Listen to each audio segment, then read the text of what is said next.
Hi, welcome back guys. This is your friend, the MHA What If with another fanfiction. This is the move of what if Deku was a villain from the start? All credits for this video go to their respective authors, so please support the real author. Check out the link in the description for more details. Please give this video a like and subscribe to the channel if you want more videos like this. Now let's get into the fanfic. Midoriya Izuku has pretended all his life. Pretended to smile. Pretended to be happy. Pretended that heroes were the best thing to happen to the world. Pretended to want to be like the #1 hero, All Might. He figured the reason he did that was because he wanted to surpass All Might, to be the best hero. That was not the reason.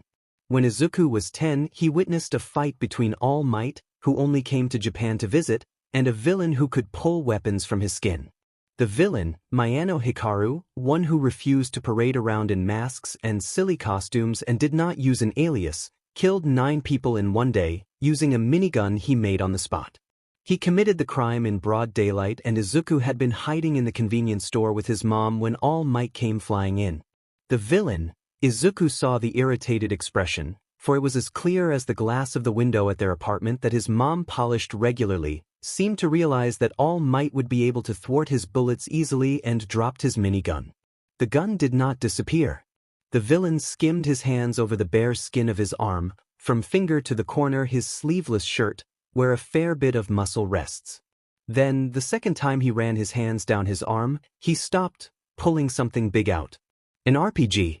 All Might's eyes widened when he realized that there were still civilians in the building behind him, where Izuku was.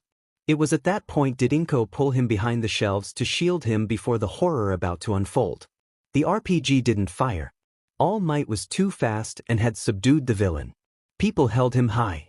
Sang praises for his never-wavering, never-panicking smile once again. The news showed him for 10 minutes. He gave interviews. No one remembers the villain's name. Except Izuku. All Might had achieved greater achievements than this. But this was the first time Izuku had witnessed it, and it was when he realized he didn't want to be like the #1 hero. He wanted to beat him. Wanted to surpass him in any way possible while looking down with a smug and satisfied smile. A hero would be the most efficient, but how was one without a quirk supposed to be a hero? And it was just his luck when Sensei kidnapped him. He was walking home. Beaten. Bloodied. Bruised. Blue. Demand them alliterations fresh out of a one-sided fight with Kaken. He didn't really know why he put up with the bully. Perhaps he just wanted to keep up the facade of an innocent. Maybe he knew he was too weak to fight and found it less bothersome to just let Kaken blow off some steam and smoke. Or he was just simply too lazy to defend himself. After all, he was quirkless. That meant he was useless. He was Deku. Kurogiri dropped him at the bar, with Sensei on the call. Now, 5 years later, he didn't really remember how exactly the persuasion went. Though he did remember Sensei offering him a quirk and him taking it. He remembered how Sensei called it one of the most powerful quirks to ever exist. He remembered him asking why Sensei won't use it for himself. He remembered Sensei saying it drives the user insane and that he took the quirk from a mental hospital. He remembered not caring as long as he can beat All Might and his beloved Kaken, if he keeps the promise of becoming the #1 hero.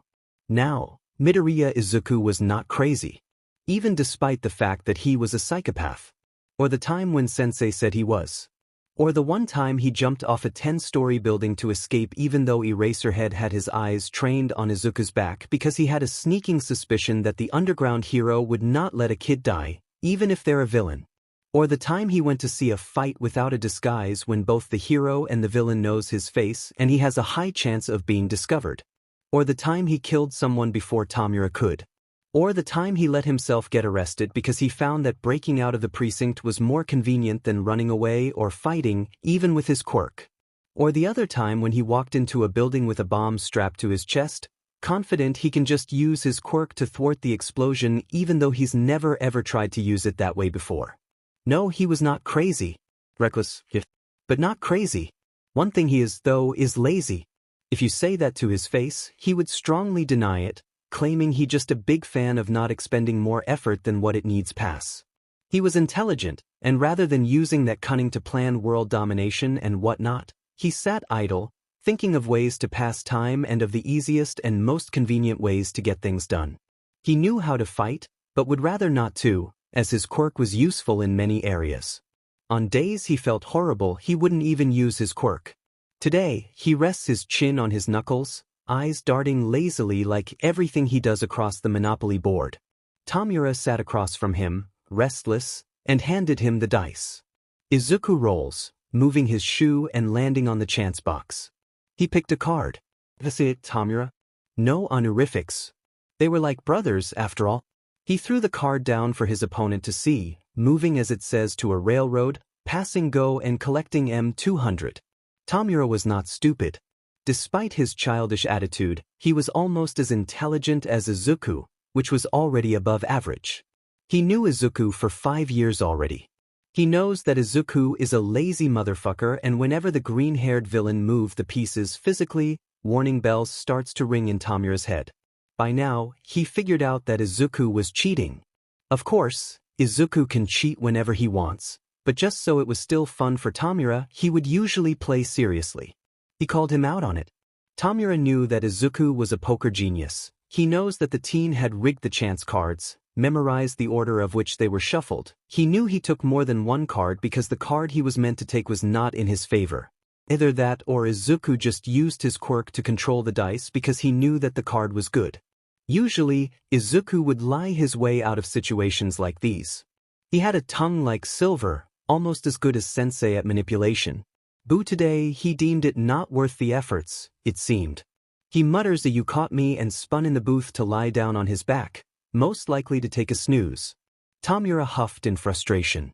He hasn't had a proper game with Izuku for a while now, and that was boring him. "Stop scratching your neck, Tamura," Kurojiri said from behind the bar.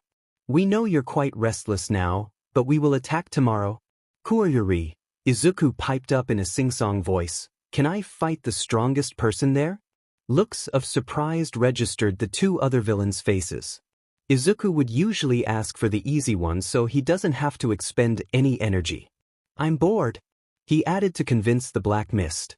Kurojiri was quiet for a moment, before confirming with the teen, "How about Endeavor's son?"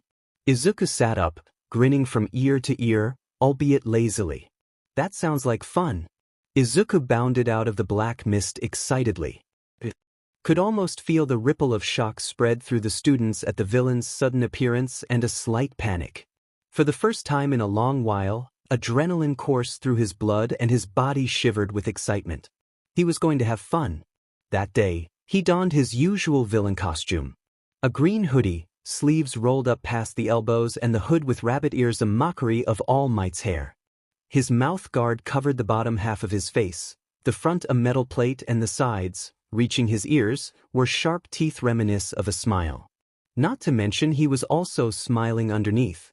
Eraserhead jumped right into the battle and Izuku stayed there for a while before Kurojiri gave his polite introduction to the students and he was sent to the landslide zone at the same time as the students being sent to their respective zones.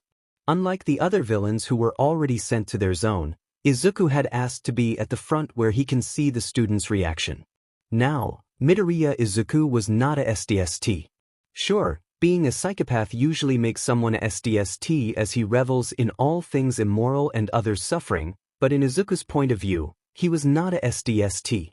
Izuku perched on one of the buildings, fiddling with his many piercings, and watching the son of the number 2 hero freeze every single villain in sight. That's weird. Shouldn't he have a fire quirk or something? His eyes burned into the hero in training, unknowingly giving Todoroki chills going up his back. Izuku looked for anything abnormal, his eyes immediately picking up Todoroki's favor of his right side. He jumped off the building, trotting over to a frozen villain and catching Todoroki's attention. Heterochromatic eyes followed Izuku's movements as he yanked a device from the villain. Villain, Bane. Name, Yamada Aki. Quirk, Fire Immunity. A female villain whose biggest crime is arson. Shouldn't she be at the ruined zone? Todoroki put his right foot forward, ice spreading towards the young villain. Izuku smiles, adjusting the flamethrower and firing it towards Todoroki's ice. It melted. Izuku took off towards Todoroki, his feet touching the ice for only a split second, too fast for the hero in training to freeze him. He dodged every spike of ice thrown his way and vaulted every wall of ice that slammed up in front of him. And before Todoroki knew it, the villain darted to his left side and tackled him. He discarded the flamethrower, instead favoring a throwing knife he kept strapped to his thighs. He pulled it out and held it to Todoroki's throat after Izuku straddled him. He was careful not to let the knife touch the right side of his neck. "Todoroki-kun, was it?" Izuku said, rather disappointed at how easy this was. "I'd think you'd put up more of a fight, being the son of the number 2 hero." Todoroki didn't move from his position, face and body stilling, the threat of the knife still there. "You know," Izuku talked through his metallic mask, making sure the boy beneath him can still hear his voice. "This should be the moment where I tell you our goals and what the League wants to do." He paused. "I guess Tomura would tell you if he were here. But heroes have such good luck, don't they? In fact, just me sitting here, shooting the breeze, I'm actually increasing your survival rate. Who knows, maybe the moment I decide to kill you, some random hero will come and help you." Todoroki didn't react. "You should have your father's quirk, right?" Izuku asked, ping his head. "Next time, fight me seriously. Without holding back." Todoroki gritted his teeth. Did Izuku hit a chord? The villain made a note in the back of his mind. Holy shit. The words left Izuku's mouth as he leaned in to study the other boy's turquoise eyes flaring with anger. "Your left side is appealing." Todoroki's eyes widened, ice spreading from Izuku's leg to his knife so fast he didn't catch it. Izuku managed to jump away, rolling backwards and using that momentum to push off his hand and jump back on his feet. He applauded himself mockingly for that acrobatic stunt. "Oya?" Izuku observed the hero in training as he got back to his feet. "So he has something against his left side?" Izuku racked his brain. "His right side is his mother's undoubtedly, and his left is Endeavor's. So he can use fire too. There must be a reason he isn't using his flames. The scar, it's only on his left, meaning someone must really hate that side of him. Did Endeavor do it? It could be a possibility, considering his flames and all. But no, Endeavor wouldn't hurt the left side. He probably wanted Todoroki to be a greater hero than him one day with the quirk. Izuku's seen how his name was spelt. Shudo with the kanji for burning and freezing. Someone else then? Someone that hates Endeavor? Izuku could really break the poor boy if he wanted to. Maybe he'd WHP out his favorite weapon. Was he mumbling? He'd learned to control the habit and keep it all inside his head now. "Are you fighting for real now, Todoroki-kun?" Izuku said tauntingly. "You finally going to take after Endeavor?"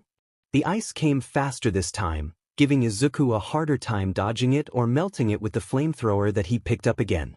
The ice on him had already melted as it was a thin enough layer for Todoroki to use it that fast. "I will never be like my father." He wasn't shouting it, Izuku mused. "It's more like a cold fury. You want to be like All Might, don't you? A hero?" "Bingo." Todoroki faltered. Izuku felt a lick of pride at being able to break the boy's cool facade when the other villains couldn't even make him lose his composure. "Your mother," Izuku tested if the woman would spike a reaction from the boy. It did, to the villain's delight. Todoroki reached for the scar unconsciously. Originally, Izuku was going to ask how his mother was, but now he had an even greater idea. The ice stopped, the hero in training taking a break. "Your left side is appealing," he started. "A shame your mother didn't think the same." He lost it. Todoroki rushed forward, spikes of ice coming up from underneath Izuku, aiming to kill.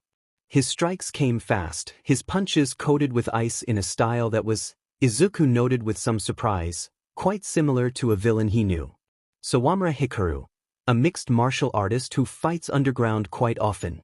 Quirk, Drain. Slowly, really slowly drains opponents' energy with every contact. Despite the benefits it will have with their quirk, they don't use grappling much in the ring, claims it doesn't bring the same thrill as beating a well-rested opponent. Izuku could understand that. Affiliation, not in the League of Villains, yet. Izuku dodged every swing, jumping out of Todoroki's reach.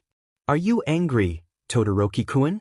Izuku said as Todoroki paused to catch his breath. He sure does have a lot of stamina, and he's almost as fast as Izuku. The villain might have an idea of what put him through such intensive training to match even his own. Endeavor is trash, isn't he? Izuku spotted the frostbite. So he needs a balance of both his quirks, then. Why don't you use your flames? It'll lift a burden. I'll never. Todoroki drew back his right hand, use my father's quirk in battle. Izuku pet his head to the side. But it's your quirk, isn't it? Words. A weapon that relies heavily on intellect and gambles. Half the time, the opponent isn't even listening. Unless it was Midoriya Izuku. When he speaks, the whole world holds its breath and listens. Todoroki's eyes widen and he sputtered. Just when Izuku could almost convince the hero in training to use his flame, a portal opened near him. He sighed. Well, it looks like he'll go back to his lazy self soon enough. See you, Todoroki-kun, Izuku called out as he stepped into the portal. And next time you'll fight me with your own power, right? When they were first teleported to the landslide zone, surrounded by villains, Shudo felt a hand on his shoulder.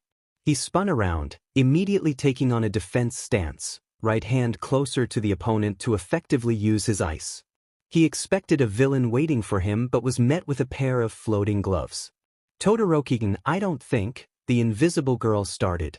Can you take off your gloves, Hagakure-san? Shudo had immediately said.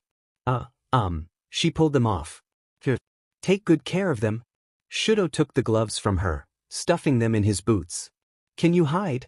The barely audible pitter-patter of feet is his only reply as the villains started closing in on him. He waited a few moments before his ice spread to the villains. When the green-haired villain disappeared, Shudo immediately felt guilt crawling up his back. He had held back just so he didn't hit Hagakure, but the moment the villain hit a nerve, he was prepared to unleash a glacier so big it'd break through the highest point of the USJ Dome. Todoroki-kun. The voice came from his left. Are you all right? Why did the villain let you go? What did he say to you? So she didn't hear. That's good. Shudo looked down at his left hand. The fight is probably over since the villain left. Or he could be going to help them at the center. Either way, Hagakure said hastily, receiving the gloves from Shudo, we better get going. And so they did, with a villain's words ringing in Shudo's head. But it's your quirk, isn't it? Izuku burst out laughing. Shut up. Dust fell to the floor as Tamura tapped his previously idle middle finger to a glass he was gripping so tight Izuku was sure it would break even without a quirk. He had already calmed down, destroying the collection of ugly rocks that Izuku deemed unfit to continue existing. Was a Numu really that useless? Izuku collected himself and asked mockingly. He was still bitter about Tamura gaining the rights to be the one to kill All Might, but now he was hiding his laughter because he just knew from the start that All Might was not going down that easily. Did you? It's because of the small fry villains. Tamura interrupted Kurogyri, shouting frustratingly. Izuku shrugged. I guess you haven't unlocked a lot of the rare teammates yet? Tamura scratched at the band-aid on his neck, angry still. Then what are you? Izuku gave a lazy grin, a thumb pointing to himself. I'm already legendary. Tamura blinked once through the hands attached to his face, a moment of silence passing through them before looking away. A breath that could have been a laugh was heard. Kurogyri continued what he was going to say. Did you beat the son of Endeavor? Izuku jumped to sit on the bar, his legs crossed and head thrown back. Didn't want to fight someone that's holding back, he said nonchalantly. Besides, the guy's interesting. The two older villains snapped their heads in Izuku's direction, freezing. Izuku was a lazy and easily bored character. Rarely anything excites him anymore. He found his fun in ruining people and fighting the strong, neglecting his quirk one too many times and getting beaten up pretty badly for it. Sensei had told him his quirk can stitch wounds back up if he knew how to do it. And he did, except he couldn't be bothered to gather that much focus to weave his skin back together. There had been only 3 people, including All Might and Bakugo, that attracted the attention of Midoriya Izuku, a terrifying villain to have the eyes of.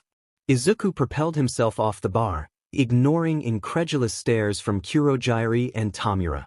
I'm going out for a smoke.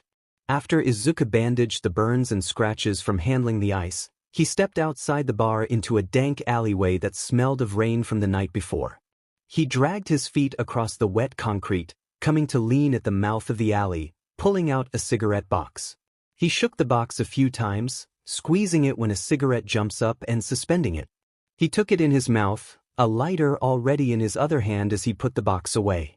When he lit it, he took a long drag, relaxing onto the brick wall behind him. Smoking was not the only thing that can relax him. Sleep can, but that was inconvenient.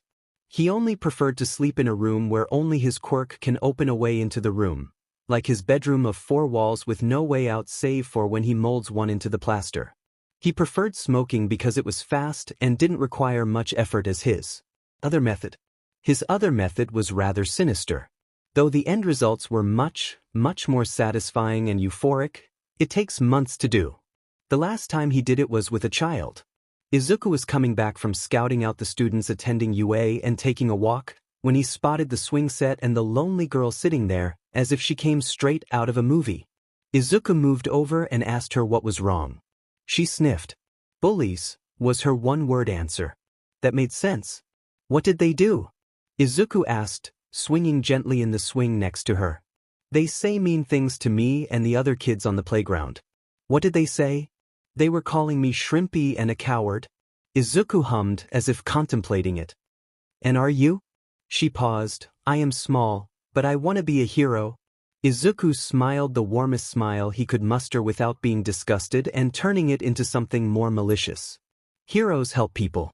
So you have to help and never hurt, except for beating up villains. And so Izuku befriended the child. She was 6 and her name was Nishiyama Mimiko. Her quirk gave her an abnormally fast metabolism, making it difficult to grow muscles and meaning she needed more food and water than most. Izuku found out she was also from a rich background. He met her for 3 months every weekend at the park they first met. Every time they talked, Izuku filled her head with how heroes must protect others and beat up villains. He told her villains were people who did bad things, like hurting people and stealing. Mimiko asked if the bullies were villains. Izuku never answered the question. Izuku always stood opposite Mimiko when they talked. He'd nod to what she was saying. He would look interested in what she ate that day. He would subtly mimic her body language. And when he was sure the child had grown attached, he had told her that she should start doing great deeds and help people. He nodded and smiled every time she mentioned a villain and beating them up. Soon, all she talks about is how she was going to beat up a villain, and she must have thought that Izuku approved, as the day he was waiting for came a week early. He walked to the park and saw Mimiko punching and kicking the kid Izuku had identified as the ringleader of the bullies. He rushed over to pull apart their small forms, fussing over the crying boy. Mimiko looked confused. When the boy went running home, Izuku turned to Mimiko. Why'd you hurt him? Mimiko bit her lip to keep it from quivering and said, he was a villain, saying mean things. But did he hurt anyone? Mimiko's eyes widened, her mouth forming an O. Only villains hurt people, Nishiyama-chan. And you hurt him? Tears welled in her eyes. Izuku closed his eyes sighing, then opened them again, holding an uninterested look in his eyes, as if she wasn't even worth a thought. I thought you wanted to be a hero. I'm disappointed in you. The look she wore, as if her world came crashing down. Izuku loved words. They were more than his weapons. They were the key to the Pandora box they call a mind. And he loved breaking it open to see what was inside. Izuku frowned. He dropped the cigarette, crushing it underfoot and pulling out another one. Izuku isn't a chain smoker. Well, at least he wasn't. Not until a pair of heterochromatic eyes pierced through the thick armor protecting the facade he calls disinterest. He took another drag from the cigarette. The I'm disappointed wasn't his favorite trick in the bag. If he had to choose, it would be either the surgery or the guilt. It wasn't too long ago that Izuku just happened to pass an old acquaintance. They chatted for a bit and she just happened to mention a man that recently started jogged along the beach regularly. Izuku decided to check it out to see if he would be a suitable plaything. He wore a tracksuit and dyed his hair orange, then clipped it up. He ran into the man, a spindly, skeletal man named Yogi Toshinori. He told the man he always jogged here in the morning, but was hospitalized for a few days, hence his absence. They became fast friends after that. He built a story for himself. Seki Rin, a boy who was going to UA. He told him he had a pyrokinesis quirk, though he can't create his own fire. The man encouraged him, said he would be a great hero and should follow his dreams. Izuku laughed and said maybe not, since he had been ill for a long time since children. The man had an injury, one that made him cough up blood. Izuku gathered from what he heard and observed that Yagi was a former hero. When Izuku confronted him on that, the man replied that he will be working a small job in UA and that he will see Izuku there. That only made Izuku happier as a plan formulated in his mind. Over the months, he made sure Yagi knew of how much he wanted to be a hero and wanted to attend UA. Then the time came. Yagi-san, Izuku said one day. Yes, Siki-kun? I'm going into surgery soon. The man looked surprised. I won't come for a jog until I get better. But I will get better before the entrance exam to UA, so I'll see you there. Yagi smiled reassuringly. But Izuku never showed up. To UA or to the jogging route. He monitored the man when he jogged the day after the entrance exam and saw the tight line of his mouth and his stiff expression. After a few days, his face crumbled and he punched a broken dishwasher on the beach, startling a homeless man who stored his belongings in a fridge. That satisfied Izuku enough and he left the man alone. Izuku once met an obnoxious woman at a cafe. He didn't need to work long on her and baited her. She was book smart, a brilliant debater and an aspiring prosecutor. That made it all the more easier. He was 12, called Siki-guren, and a nihilist. He once said to her, "What is the point of doing small, unmemorable things when you are going to die and in a few centuries no one will remember your name or that you existed and you will only be a name in a system forgotten and traded for a new one?" She replied, "If you want people to remember you, you can always just break some world record. Do you remember who the discus-throwing champion of ancient Greece, 1000 BC was?" Before she could reply, Izuku continued, "No, because no one cares. Besides, if someone breaks your record, you will forever be forgotten.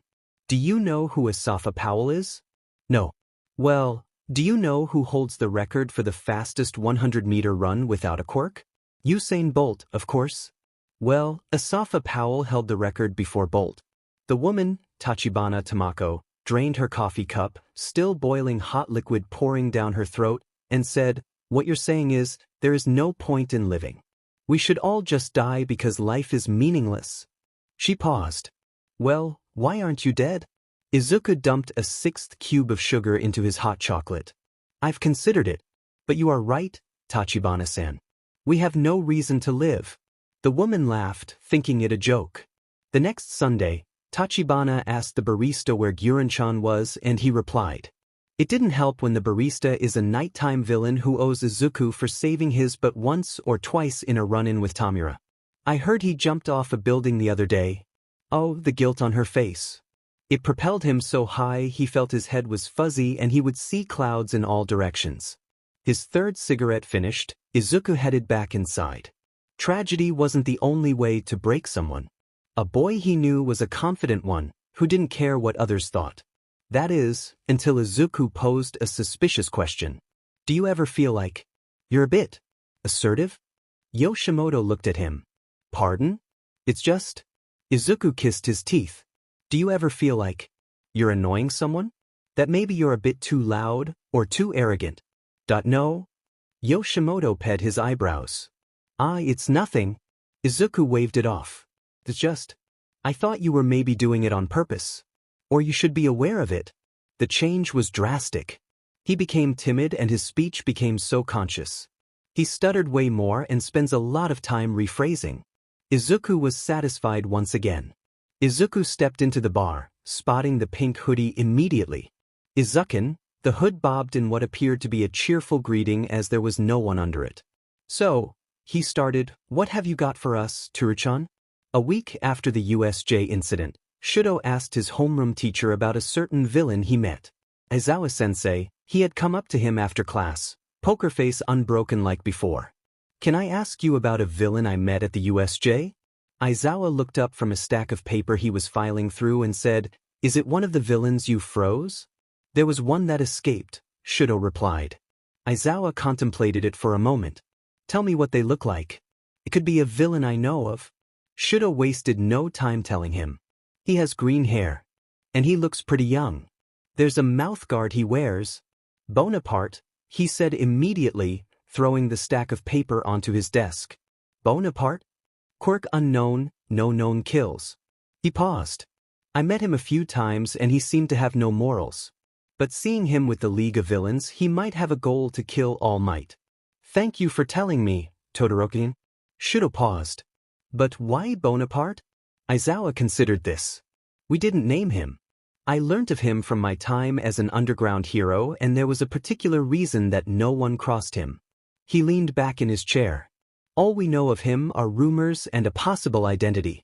Some says he has a mind control quirk of a sort, or maybe a voice quirk. The name probably came from a French general during the pre-quirk PRD.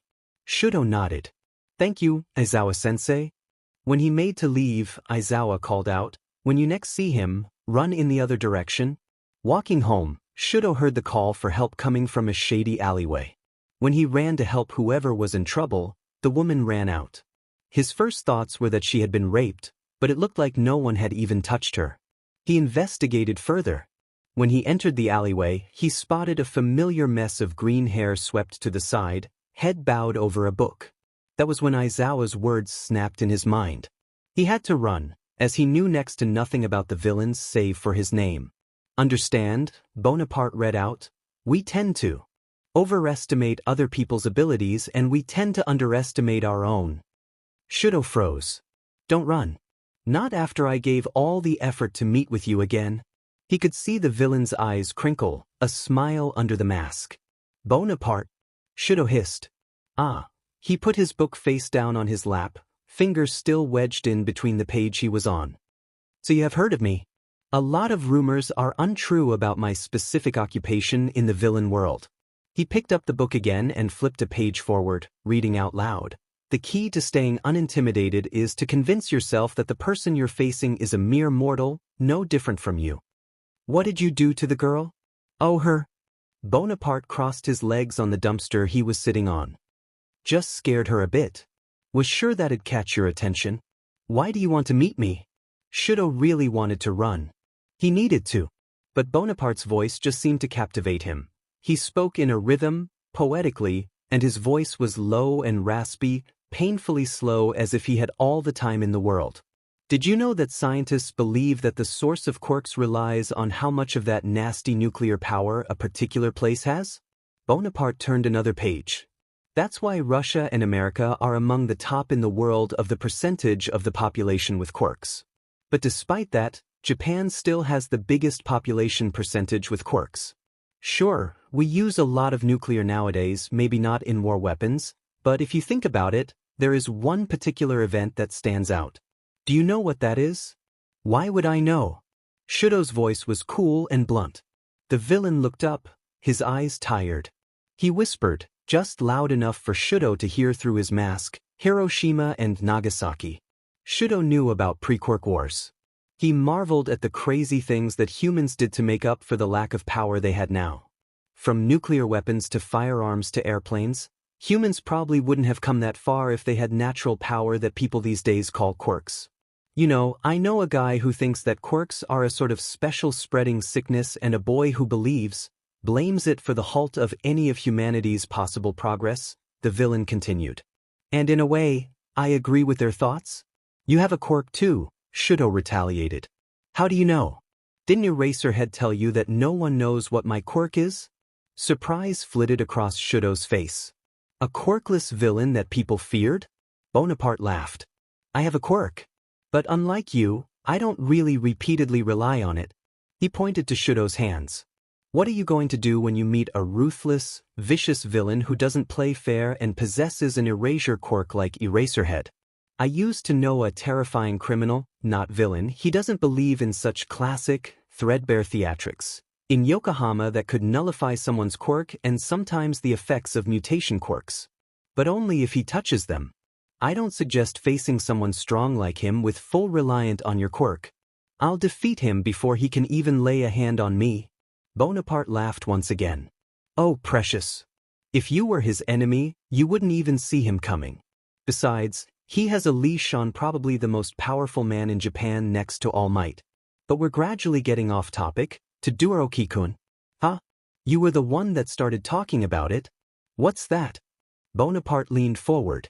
Am I getting under your skin without even mentioning your most mysteriously mental mother? Who drove her to act abruptly atrocious like that, more than physically scarring her own son? Endeavor. What? Why did he say that? Did Bonaparte really have a mind control quirk? Because it wasn't that Shudo just wanted to hear his thoughts on it, wanted to hear him speak more. It wasn't the way he pronounced AT so clearly, emphasizing it. Or his drawn-out s. No, that must be his quirk, a kind of hypnotizing. The villain hummed. He propelled himself off the dumpster, gliding in terrifyingly silent walk towards Shudo. He handed the book to the hero in training. My quirk has nothing to do with the human mind, for your information. Shudo looked down at the title, taking it and forgetting all cautiousness. The 33 Strategies of War by Robert Greene. He flipped to the back. The book was dated to be published back around the early 21st century. That was almost 200 years ago, just after the time the luminescent baby was discovered. My name's Midoriya Izuku, by the way. The villain pulled off his mouthguard mask, a smile on his lips. Call me by my name. Shudo looked at him. Was he a villain? He didn't kill anyone as far as pro-heroes knew. He gave his name so easily. Is it that he knows he can prove he did not break the law if he were to be arrested? Todoroki Shudo. But you already knew that. Midoriya walked past him. I expect you to return the book sometime or another. It's one of my favorites. And with that, he tucked his bandaged hands and mask in his green pockets and turned left into the street. Oh, Todoroki-gun, Izuku mused out loud, looking up to the sky, a rare grin of excitement appearing on his face.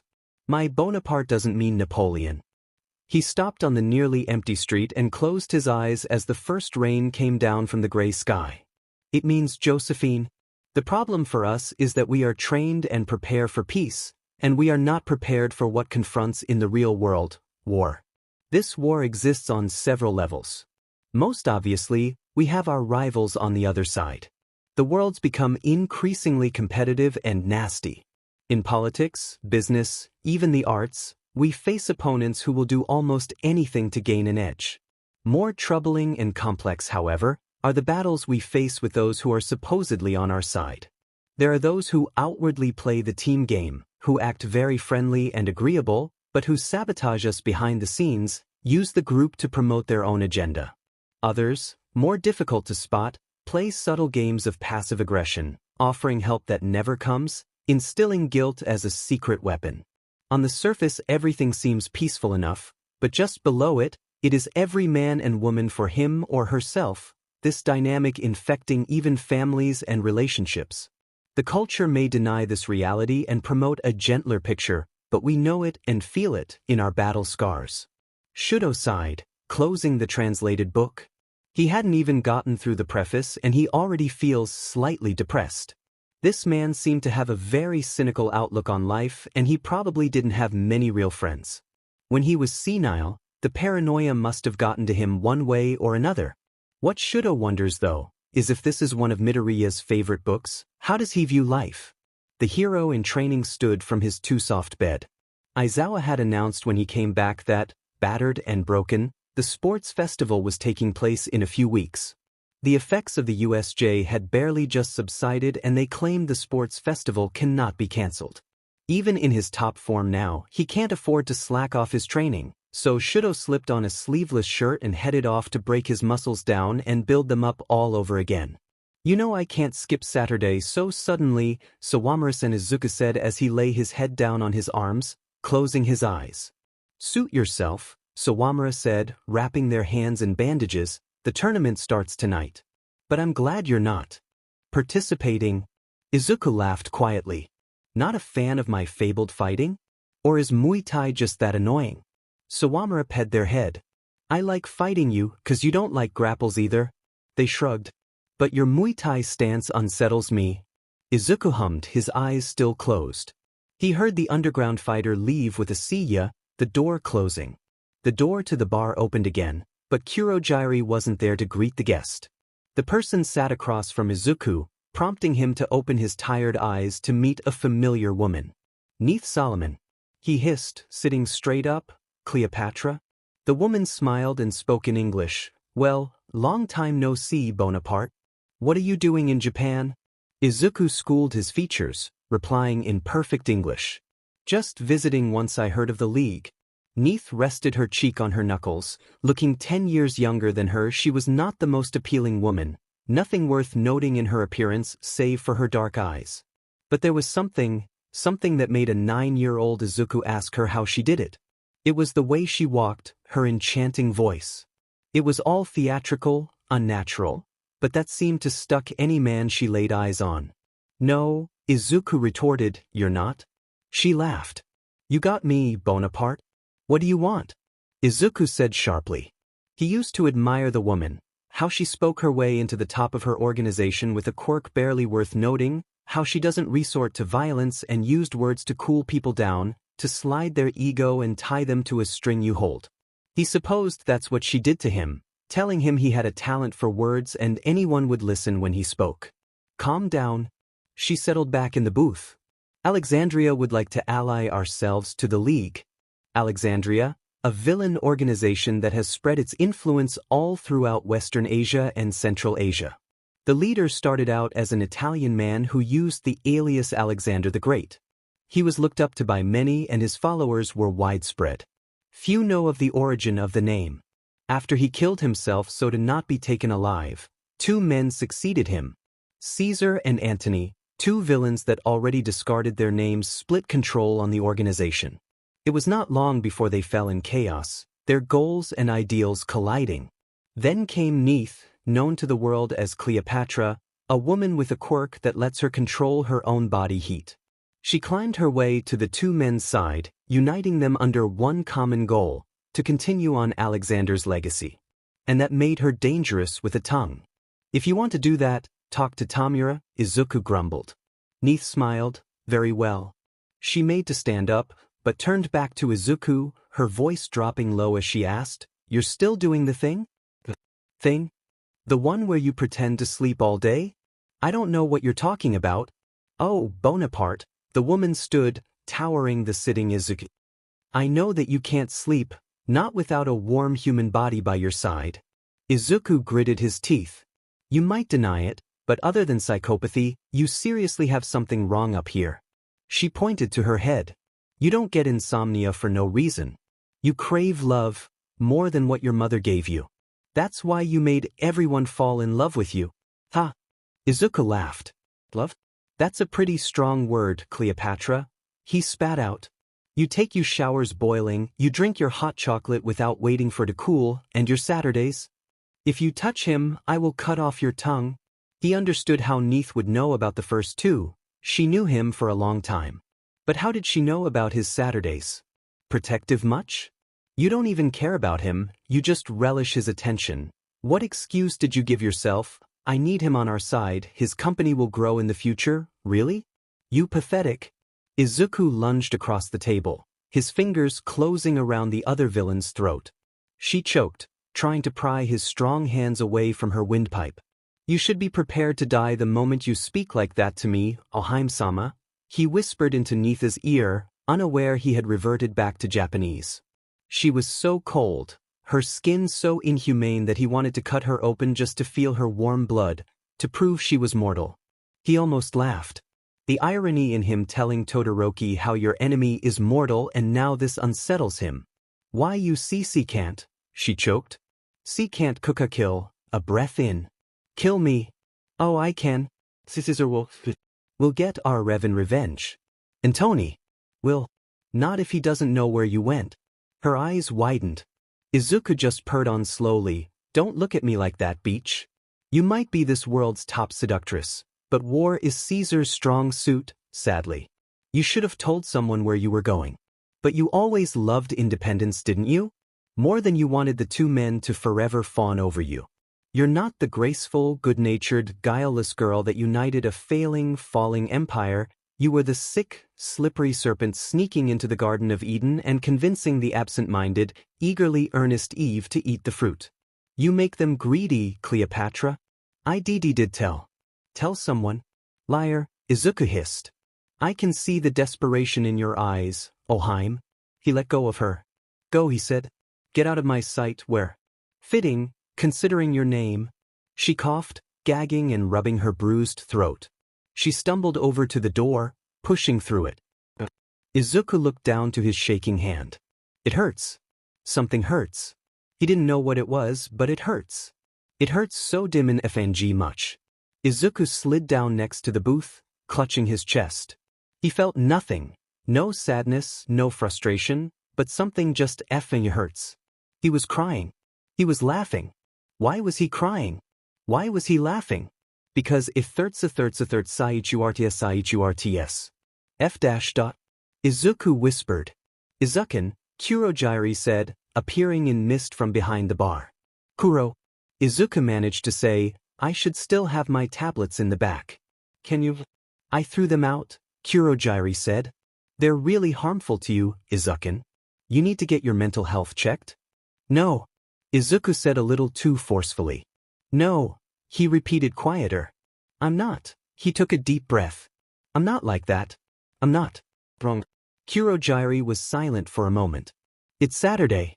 I don't think you want to be high when you go. Izuku slowed his breathing once again. You're right. Silence enveloped the two. You're right. Izuku grew up realizing that his mindset was not like others. He didn't know at first, of course, but he saw how other people reacted to pain and death of others.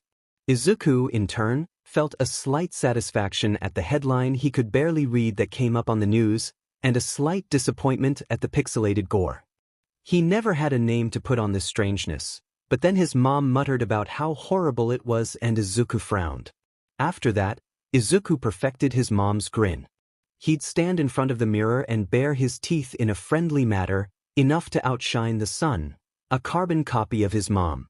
When the League of Villains took him, they thought he was an easy target to convert, quirkless and bullied and naive. They found that that was not the case. Kurogyari noticed first that the boy smiled too much. He had told the boy that if anything was wrong, come to him. Then Izuku came and said it hurt. Kurogyari made to grab a first aid kit asking where the injury is. The boy shook his head. It doesn't hurt. Izuku seemed to struggle for the right phrase. Here. I don't know why it hurts. The next day Kurogyari found Izuku outside in the alleyway leading to the bar. He was surrounded by pigeons, their necks snapped by the boy's thin fingers. There was another bird in his hand, where he stabbed a blade through, from the bird's body to sticking out of the back of his hand. Kurogyari had then asked why he hurt himself. It's less. It doesn't hurt as much, no. It's better if I know where it hurts. Kurogyari left him alone. We humans like to see ourselves as rational creatures. We imagine that what separates us from animals is our ability to think and reason. But that is only partly true. What distinguishes us from animals just as much as our capacity to laugh, cry, to feel a range of emotions. We are in fact emotional creatures as well as rational ones, and although we like to think we govern our actions through reason and thought, what most often dictates our behavior is the emotion we feel in the moment. We maintain the illusion that we are rational through the routine of our daily affairs, which keeps us strong and apparently controlled. Our minds seem rather strong when we're following our routines. But place any of us in an adverse situation and our rationality vanishes. We react to pressure by growing fearful, impatient, confused. Such moments reveal us for the emotional creatures we are. Under attack, whether by a known enemy or unpredictably by a colleague, our response is dominated by feelings of anger, sadness, betrayal. Only with great effort can we reason our way through these PRDs and respond rationally, and our rationality rarely lasts past the next attack. Shudo looked at the clock. It was only 8 and the sun just set, but he felt he should get a fair amount of rest for the upcoming days. He sat up from the position he had, lying on his side and reading the book. After wedging a random flat object on the floor between the pages he was on as a makeshift bookmark, he gently placed it on his nightstand. With that, he settled down for a sleep that wouldn't last long. Shudo left his house at an ungodly hour in the morning, slapping the sleep out of his face. The sports festival was only a few days away, and the anxiety of using his mother's quirk and proving to his father, who would definitely be watching, that he doesn't need that wretched fire quirk to become a hero was churning at his gut. He couldn't sleep for long, so he took what was supposed to be a brisk jog. His mind kept wandering to Midoriya. It was a mistake last time, accepting the book. He should have called the heroes in the moment he saw the villain. That would be what he'll do next time. Wait, no, he'll have to return the book first, otherwise he'd be technically stealing. But Midoriya might tell the heroes that he met on friendly terms with Shudo multiple times and Shudo didn't say anything about it then. Besides, it didn't seem like the villain did anything. He didn't even hurt him at the USJ. No, Shudo shook his head, he'd just tell the heroes the next time. Shudo froze and looked up. There, just peeking over the railings of an apartment complex, was a head of green hair. Shudo sighed, abandoning all thoughts of calling the heroes. Now, he stood surrounded by the astronomical twilight on a concrete roof. So seems safety isn't solid in your vocabulary, Midoriya said, his drawn-out ascending chills down Shudo's spine. You don't seem to have any malicious intent towards me, Shout replied. Unless I misjudged critically? Midoriya hummed. They stood there, leaned against the railings, looking at the light just peeking over the horizon. A few stars spotted the sky. An acquaintance of mine, Midoriya started. She believes that quirks are the faults of mankind. The pause. We were not meant to have such power. We had plenty, Shudo said, thinking back to the pre-quirk wars. Quirks ensure we won't get more as fast as we did pre-quirk. Some believe there's a quirk for everything, that quirks will solve all your problems. He gestured to the vast blues stretched out before them. We should have been up there by now. Sleeping, slumbering silently with the stars, unbothered. Shudo didn't answer, instead unconsciously flexing his hands. Why don't you use your quirk? Midoriya was looking at his hand. Of course, the first thing that comes to his mind is his normal excuse. He won't use his father's quirk. But then, it's your quirk, isn't it? Your left side is unsightly. Your left side is appealing. You are not a prisoner of your bloodline. I can't, he whispered. He didn't know what opted him to give that answer. Midoriya seemed to understand. It's your quirk. Shudo looked up, startled. It's not your father's. Or your mother's. It belongs to you and you alone. It made my mother lose it? Midoriya raised an eyebrow in interest, leaving the silence unfilled so he can be prompted to continue. My parents' marriage was a quirk marriage. My father was obsessed with surpassing all might, recognition sparked in the villain's eyes, and wanted a child with a quirk who could surpass him. When I was 5, he trained me because of my half-quirk. The training was hell for a kid I was at the time. I wasn't even allowed to see my siblings. My mother was always there for me, though, no matter the abuse she suffered. Then she snapped. The hero in training covered his scar with his right hand. Midoriya looked out to the nautical twilight, a tired smile on his lips. You're stronger than me in more than one way, Todoroki-kun. You beat me, Shudo pointed out. With half of your power, Midoriya argued. Besides, I meant mentally. I might be blessed with a brilliantly blithe brain, but that doesn't say a lot about my mostly miserable, less mild mental fortitude. I would have snapped on someone like that. Somehow, Shudo felt a little better at this confession. Can you show me your fire? Your fire. This wasn't in battle, Shudo thought. He could show it to someone who even cared a little about his tragedy, right? When he lifted his hand and a small flame rose to life, Midoriya's previously dull green eyes shone so brightly. Pride gutted him. This was worth it. Everyone needs someone to talk to and release a burden. Izuku lifted Todoroki's burden when he listened so intently to his story. That's why Todoroki trusted him more than he should a villain, because he was the first to listen and care. Izuku kept people around for some reason or another. Sensei was a savior, Tamura was a duty, and Kurogiri was a father he never had. Those three had their own reasons, different from what he would sort the others into. Midoriya loved appealing things. That was the biggest reason he tolerated people. Saturday, Todoroki's left side and his red flames, the flower of Kaken's explosions, the sound of his mother's voice, the curl of Overhaul's eyelashes, the light movements of Eraserhead's graceful fighting, the prideful cries of Sawamura's clean victories, the softness of Eri's hair, the flair in Turu's fashion. Now that Todoroki fit into the list, an unconscious part of Izuku told him that the hero in training belonged to him and him only. And so he felt anger. Unbridled anger. All Might and Kaken slipped down a rank, Endeavor and his wife topping his hit list. But he filed his emotions away, keeping them on an easy-to-reach tab in his mind. Easy enough to use on a moment's notice. Because no one touches what was his. So you want to add me to your numbers? Izuku holds 2 cards in one hand, trying to lean it against each other on the house of cards he was building on the bar. Kurogyri stood frozen behind the bar, a bloody wound on his sleeve. No matter what you want to accomplish, it is necessary to have conviction and longing. Tamura was pinned on the floor by 2 knives, one of them going straight through his shoulder. A replay of the finals of the sports festival hums on the television above the bar. Those without it and those who are weak will be weeded out.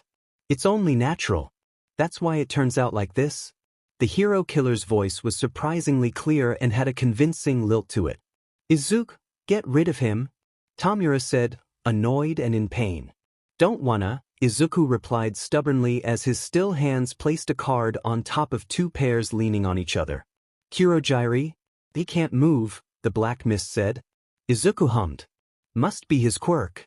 He studied the scene, Stain crouched atop Tamura, 2 knives poised to take his life and Kurogyri frozen with his hands lifting from his side a little. A blood quirk? He liked the blood earlier, so he can paralyze a person by consuming their blood. But there's more to it. What's the time limit? Is there a set or can he lift the paralysis at will? If it's a set time, does blood type affect how long they are frozen for? Does the time limit dwindle if he has a lot of people under the paralysis? Stain gives a wary look to the teen at the bar. Was he a villain? Or just a crazy rebel who happens to know the villains? He looked back down at the villain beneath him. This society overgrown with fake heroes, where the word itself has lost its true meaning, and the criminals who wave their power around idly, should all be purged. Tamura's hand flew up to grab at the moving blade. Wait a second. The blade cracked. Not this palm. I'll kill you. Stain's eyes widened as the spiderweb of cracks spread. You sure talk a lot. The knife turned a shade of brown. Conviction? I don't have anything grand like that. The blade turned to dust just as Tamura squeezed his palm together. If I had to say, yeah, it'd be All Might. Izuku turned around in his stool to see the scene unfold. He remembered when he was 10 and his knee was 15. Remembered the dust on the floor. Remembered Tamura's rage at All Might for bringing their sensei down and disfiguring him so. I feel like I really want to completely crush this society, where trash like that gets worshipped. His red eyes shone with a manic gleam as his voice took on a facetious tone. Stain jumped away as a hand came swinging in close proximity to his face. My last injury was finally about to finish healing. Tamura stood up. We don't have a healer in our party, you know? He scratched his neck. Will you take responsibility for this? So that's who you are, Stain said. Huh. It seems our goals oppose each other, the hero killer declares. However, we do agree on one thing, to destroy the present. Stop messing around. Go home. Die, Tamura shot out rudely. I'm the type of person you hate the most, right? I was testing your true motives. People who their true colors when they're on the verge of death. Izuku almost said that it was because of father, but he kept shut. It's different, but there is a longing, a warped sprout of conviction living inside you. Izuku gave a smile, though no one saw through his mask. He was no different than his knee. How will you bud? Stain continued. It might not be too late to wait until after I've seen that to dispose of you. Dispose of him? Izuku burst out, laughing wryly. Stain-san, if you value your sanity, you don't try to kill any of us. Kurogyri, Tamura said. I don't want someone this crazy as a party member. Shigaraki Tamura, he will be a great asset if he joins us, Kurogyri said, turning to the hero killer. The negotiations were successful. My business is done. Stain lowered his weapon. Now, return me to Hosu. There are still things I must attend to there. A portal opened. I suggest you take Bonaparte with you, Kurogyri said. We are unleashing something tonight, and he can prevent you from getting caught up in it. Stain eyed the grinning teen warily once again. After a moment, he decided against his gut instinct and replied, Fine. You sounded so cool, What? It's been a while since you've called me that. I guess I've got the same vibes from the times I followed you around like a lost puppy. Why did you do that anyways? Sensei said I had a duty. But. You sounded cool too. If you value your sanity, you don't try to kill any of us. You know how to sound badass with threats? It's not a threat, it's a promise. I don't know if you try to sound badass on purpose, or you just press the triangle button and that comes up. It's natural. Besides, you know I'd actually do it. He probably won't even be able to think straight when I'm done with him. You know the extents of my quirk. I know, Izuku. I know. Kaizome looked to the side at the green-haired villain sitting on a dumpster with his legs crossed. They had soared across rooftops, and the kid caught up, smiling like it was a walk in the park. You know, Stain-sen, Bonaparte said suddenly. You don't always need to be so wary of me. I'm seriously against stabbing someone in the back. Just stay out of the way when I do my work, he replied, not wanting to hear more of the kid's voice. He had noticed how the kid speaks, with a rhythm and occasional alliterations. It was like poetry. I will. And that's why I'm here, to keep the numus away from you. I won't try to help with an honestly hard profession as hero killing. Besides, that's your job, isn't it? He laughed a bit. There was something about the kid that seriously unsettles the hero killer. It might be the way he speaks, or the nonchalant way he sees things and talks. Or it could be the way his tired eyes reminded Kaizome of a slumbering beast, a dragon guarding his hoard. If someone were to try and take what belonged to him, he'd wake and he'd burn down the world. And, he continued, I won't be able to beat you anyways, Stain-sen. The gleam in his eyes said otherwise. What's your quirk, boy? Kaizome asked. It doesn't matter, because I don't need it for the extent I'll be with you. Humor me anyways. Bonaparte laughed. I'm curious. The teen hummed. Well, it's a pretty powerful quirk, with some annoying drawbacks. Matter manipulation. A sort of telekinesis? Something like that? He started bouncing the leg he had crossed over the other. I can control things on a grand scale, but I can also control individual molecules. I can even reshape matter on an atomic level. For example, someone with an ice quirk send ice towards me, I can expand the particles to melt it and control it. Then I can expand it more and make it vibrate to heat it up and boil my opponent. It helps when you have decent knowledge on chemistry. The pause. And I can also tear someone apart and reduce them to mere shreds. Kaizome said, isn't that too big of a quirk for someone to use? The drawbacks make me a bit crazy, I suppose. Kaizome scoffed. But it's not mine though. What? Sensei gave it to me. Pause. All for one. You know who he is? Bonaparte said, a little surprised. Comes with being a villain for this long. The quirk used to belong to a hero in the United States, Phoenix or Jean Grey. She went mental because of using the quirk too much. And I'd rather stay as sane as I am already. Kaizome was about to ask more about this, but he heard his target. Natives here. Izuku. Watched from rooftop as a blade drove through Ingenium's brother. How tragic. A Numu crashed near the alley, followed by Endeavor. The number 2 hero engaged with Stain, driving him back. It seemed he had a burning hatred for the pro-hero. Personally, Izuku would like to see the hero lose and die, but his job was to get Stain captured. Besides, he's already told the other villain that he wouldn't help with the hero killing. Tamura said to just get rid of him, though he did say he didn't want to. But Izuku knew that the hero killer's ideals are appealing to many, and his speech was a persuasive one. So he'd get Stain on camera. Tonight, people would think for sure when they spotted Tamura and Kurogiri that the hero killer was working with the League of Villains. And all who wanted to continue Stain's legacy would come to the League. And they'd make their move. Izuku leaned on the couch, resisting the itching urge to reach for his empty cigarette box and lighter. There was that unknown pain again, and Izuku only smoked one brand that was rare in Muzutafa. He would have to get rid of the pain using something else. What are you doing here? A soft voice belonging to the man on the couch floated up to him. Can I not visit a friend when I want to? Izuku mocked offense, placing a hand over his heart. Chisaki looked up from where he was sitting, his plague doctor mask sitting in the coffee table. You don't visit me for no reason. Izuku hummed low in his throat, making his way to plop down on the coffee table. How's Eri-chan doing nowadays? Nothing potent yet, huffed the Yakuza.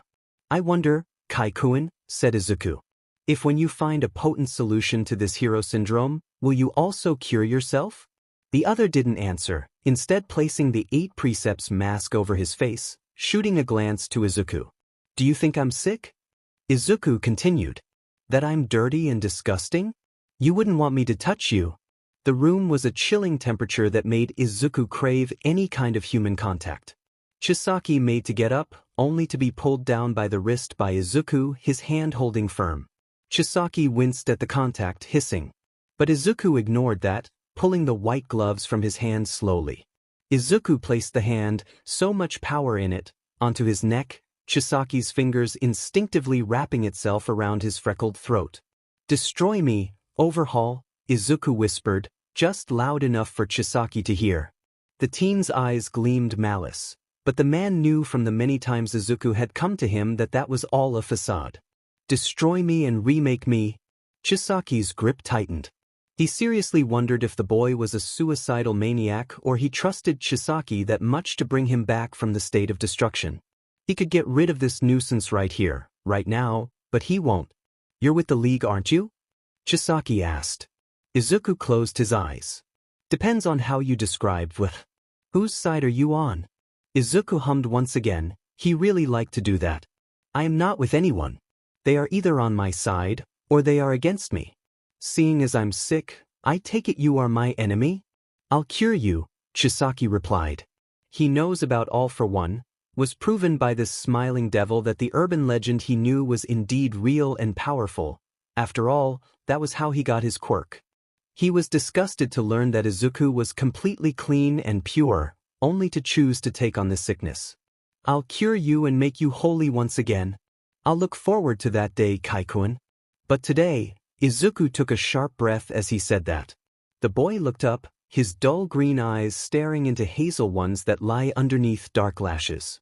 Chisaki was surprised when there was the familiar desperation he had seen the first time he was asked to take the kid apart. It was almost like pain. Destroy me. Overhaul gritted his teeth and activated his quirk. Kurogiri opened a warp gate into Midoriya's inaccessible room, making to call for him before realizing no one was there. He sighed. Before he left, he froze, looking to the neatly made bed.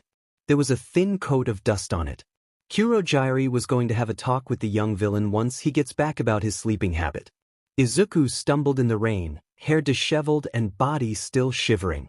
Overhaul had destroyed him 4 times, and that was just enough to keep all other kinds of pain away. He leaned against a brick wall, blurry eyes looking up into the dark twilight, gray clouds covering up the sunset, breath shaky. There was a child, a girl of 5. She tugged on her yellow raincoat, looking up shyly to Izuku. Onyai-chan, are you drunk? She managed to say. Izuku let out a puff of laughter. What's your name? Call me Natsu-chan. She bounced on the spot, proud to get a laugh out of someone. Well, Natsu-chan. Izuku took a deep breath, sliding down the wet wall to sit on the concrete. Where are your parents? Oka-san and Odo-san are there. She pointed to the restaurant down the road, a fancy thing adorned with lights, unfit for these damp streets. I went outside to play in the puddles, though Odo-san said I'd get the restaurant wet. This is their anniversary, so Oka-san was nice to us and let us out to play in the rain. Nichan, Kare said I can do anything I want, but she won't play with me. She's talking to her boyfriend. Natsu giggled at that as if she was spilling a big secret. Their anniversary? Then it must be a special day, Izuku said, finding that it was much harder to force out a smile. It is. Normally, Oka-san should put me to bed in an hour at 8. Another giggle that made his eye twitch with impatience. He was getting rusty when dealing with naive, gullible, too trusting children. Here, Natsu-chan. Izuku pushed up onto one knee, shivering at the phantom pain passing through his body. The girl moved closer to see what it was he was holding, a 5-yen coin. With a sleight of hand, he slipped it in between his fingers, holding it so it wasn't visible from his palm. It disappeared, Natsu gasped. Izuku reached behind the child's ear, flipping in between his thumb and forefinger, showing it to her. It was behind my ear. She exclaimed. Izuku gave a strained smile. The coin slipped out from his grip, something he did deliberately. The coin rolled into the alley beside them. "I'll go get it." She ran into the dark space without another thought. Izuku stood up, flexing his hands the way Todoroki does. He looked up, savoring the rain on his face before it's gone. "I found it." A voice echoed from the alleyway. Izuku turned. Blood-stained concrete. Izuku breathed, leaning his head on the brick wall. He caught himself, then tried to calm his breath, feeling his slick fingers move over his equally slippery arms until he found his pulse. He felt the crazy rhythm in his chest and wrist slow to a steady beat. He raised his head so he was looking up at the beings behind the dark clouds and night sky, the gods he defied. The rain stifled the scent of the blood that should have filled up his nose in the dank alleyway. Izuku reached into the pocket of his green jacket, rolled at the sleeves, only to stop halfway as he remembered the cigarette box was empty. He sighed, careful not to get his bloodied hands anywhere near his clothes anymore so he doesn't have a hard time washing them. He had a weapon with him, but reaching through living flesh and blood also had its own appeal. Izuku left the alleyway, a tingling feeling swept through him in a shiver of the phantom pain of Overhaul. He passed a girl just out of high school probably, shouting out for Natsu. It seemed as though she'd lost her sister to the unforgiving rain. The green-haired teen made it back to the bar without a hiccup, save for encountering a patrolling sidekick with night vision. He left her in an alleyway, the rain that washed off most of the red not mattering as he dirted his arms again. His blades remained clean. Izuku kicked open the door to the bar, dull eyes sweeping over the scene. There were two villains he didn't recognize with their arms through Kurogiri's warp gate, along with Tamura's, all 5 fingers poised for the ready. Jiren leaned against the wall. All eyes pulled to him. The broker's red, Tamura's narrow ones, Kurogiri's slits, a pair of delighted gold and blue eyes that were just all too familiar. The moment that Dabi saw the ash-haired villain jump towards him with hand poised, ready to destroy, and the moment the crazy girl next to him pulls out a knife, its blade whining, he jumped into action, smoke already appearing as he summoned blue and black flames. He stopped though, as his hand went through the black mist from the warp gate, instead appearing above his head so if he activated his quirk, it would kill him. A moment of silence passed, and the door was kicked open. Emerald eyes looked over the room, pausing only on him with a glint of recognition flicking across the newcomer's features. All occupants in the room were taken aback by the green-haired boy's appearance. His jeans were almost soaked with blood and the rolled-up sleeves of his green jacket were dark, along with the shining red surface of his arms. Flecks of blood scattered across his freckled face under his tired eyes. Another crazy one, Dabi thought, shooting a glance to the named Toga Himiko. "Ah, Bonaparte.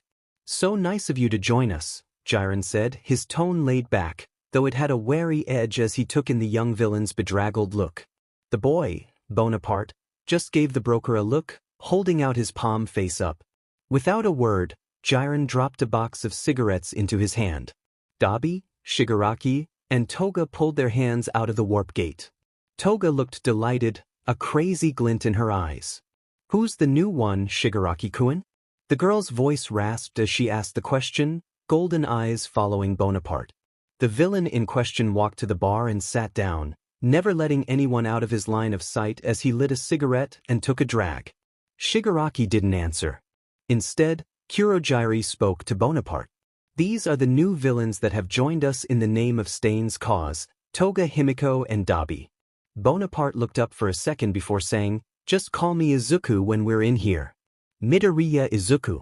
So nice to meet you, Izuku." Toga skipped over to perch next to Izuku. She giggled.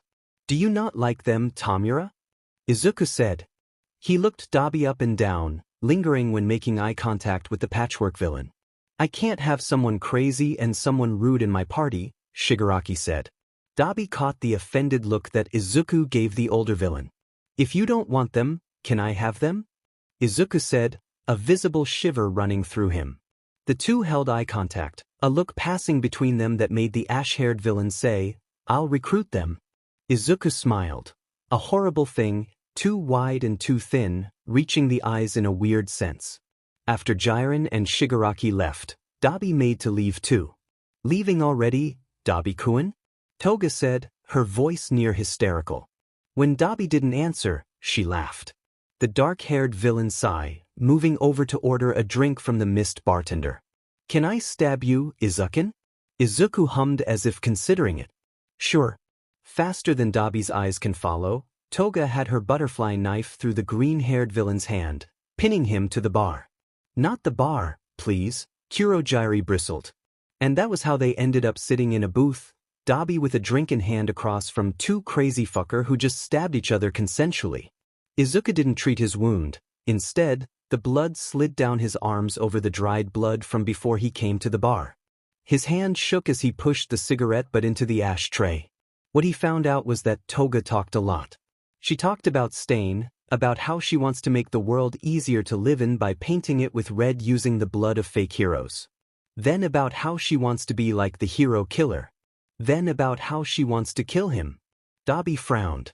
He didn't like that this crazy girl was taking Stain's ideology and twisting it into her excuse to kill. The conversation somehow diverted to Izuku and what he did to be covered in blood so. It's not mine, he said, a slight shiver once again passing through him. Dabi noticed that he did that a lot, but he didn't ask as it could be an illness. I was just taking out some frustration. Dabi didn't realize how much time has flown by until Kurogiri turned on the television. The trio had somehow gotten lost in conversation, most of which consists of Toga asking the two questions or talking about the people she's killed. Dabi, surprisingly, found himself laughing along with Izuku at some of Toga's antics. When Toga talked to Dabi about his flame quirk, Izuku hummed, contemplating something. Villains have started filling up the bar, some of them talking to Izuku and the young villain introducing the two newcomers to them. Now, everyone had their eyes on the midnight news. A girl, Hirayama Natsu, daughter of rescue pro hero, Tranquil, was found with several of her organs scattered in an alleyway. The criminal responsible may have a grudge against the pro hero, but it could just be a serial killer as pro hero Stargazer was found in a similar state in another alleyway. Almost all eyes in the bar turned to the bloodied Izuku. Yet, despite this gruesome crime, committed against a child whose innocence cannot be questioned, no one stood up to Izuku's unreasonable actions. Dabi almost did, but his survival instincts made him see the way the villains diverted their eyes from the young villain. That stopped him from saying anything in a sense of self-preservation. Izuku stretched his mouth into a thin smile. I should be going. And with that, Toga and Dabi watched the back of the villain disappear behind a door. Izuku looked down at the blood diluting in the boiling water bouncing off him onto the tiles of the shower. You crave love? Izuku's fingers curled into a fist. You can't sleep, not without a warm human body by your side. Izuku, you need to sleep. He gritted his teeth as inside his head, Kurogiri's words overlaps with Cleopatra's. You take your showers boiling hot. His skin was raw and red by the time he stepped out. You seriously have something wrong up here. He didn't. He wasn't crazy. He wasn't wrong. Yes, he wants love, but just because he is unable to feel it himself. He donned a plain shirt, walking into their small living room and spotting Tamura playing games on his new device. Izuku stumbled over, falling onto the couch and curling around the other villain. Surprise registered in Tamura's face before he rested his hand in Izuku's fluff of hair, index finger outstretched. Sorry ni. He though about the two new villains, both of them appealing. Toga's rap spy voice and those pale blue eyes belonging to such a familiar man. They were appealing and they were his. That's why he asked Tamura to keep him. Curled in the warmth of his brother, Izuku fell asleep for the first time since Saturday. He was so warm. Izuku hummed as he honed the blade of his knives. So far, the three people in the Vanguard action squad are Dabi, Toga, and Twice. He could also be included, but he'd rather not be an official member. Toga fiddles with her mask and needles. Izuku, I don't like this. Can't I just have my knife? The needles are more helpful. Serious? Toga groaned, walking over to Twice, who was crouched down. Do I look bad? Bad? That outfit is horrible. But you look cute. Twice says all that in the span of 3 seconds. Izuku looks over to Twice as he sheaths the blades on his thighs. You've got all our measurements? Twice nodded in confirmation. Izuku placed his mask over his mouth, covering his thin smile. Let's go then. Dabi stomped his foot on the metal grating next to him. It clatters on the linoleum tiles beneath, drawing shouts from the guards centered in that area. Toga jumps through headfirst, grabbing a guard by the neck and sticking the needle into his throat. Izuku jumps after her, index and middle finger drawing one of his throwing knives, and with a flick of his wrist, the blade embedded itself on the other guard, who was drawing a gun and holding the walkie-talkie to his mouth. Twice and Dabi follows through, landing in a crouch. You know the plan, Izuku says, running through the white halls with Dabi. Toga and Twice went the other way. As Izuku ran, he yanked the knife out of the guard's windpipe, wiping it on his leather bracer before sheathing it in a smooth motion. Any other guard they encountered was immediately slashed by Izuku or burned by Dabi's blue flames with a temperature that even Izuku could feel. So warm. Himiko! Twice shouted a warning, but before said villain turns around, a burst of blue flames burned the guard, their pained cries fading away as ash fell to the ground. Ugh. Dabi-kun's brother is fast, Twice said, jumping around. Nothing, Eugene, Toga said, voice hysterical in her usual tone. Can you make Izuku? I want to see him. Are you sure? Twice replied. I don't think he can fight other than throwing knives. That's plenty useful. Twice sighed, Izuku appearing next to them. The green-haired double hummed. I told you not to make me unless it's an emergency? Toga giggled while Twice rubbed the back of his head.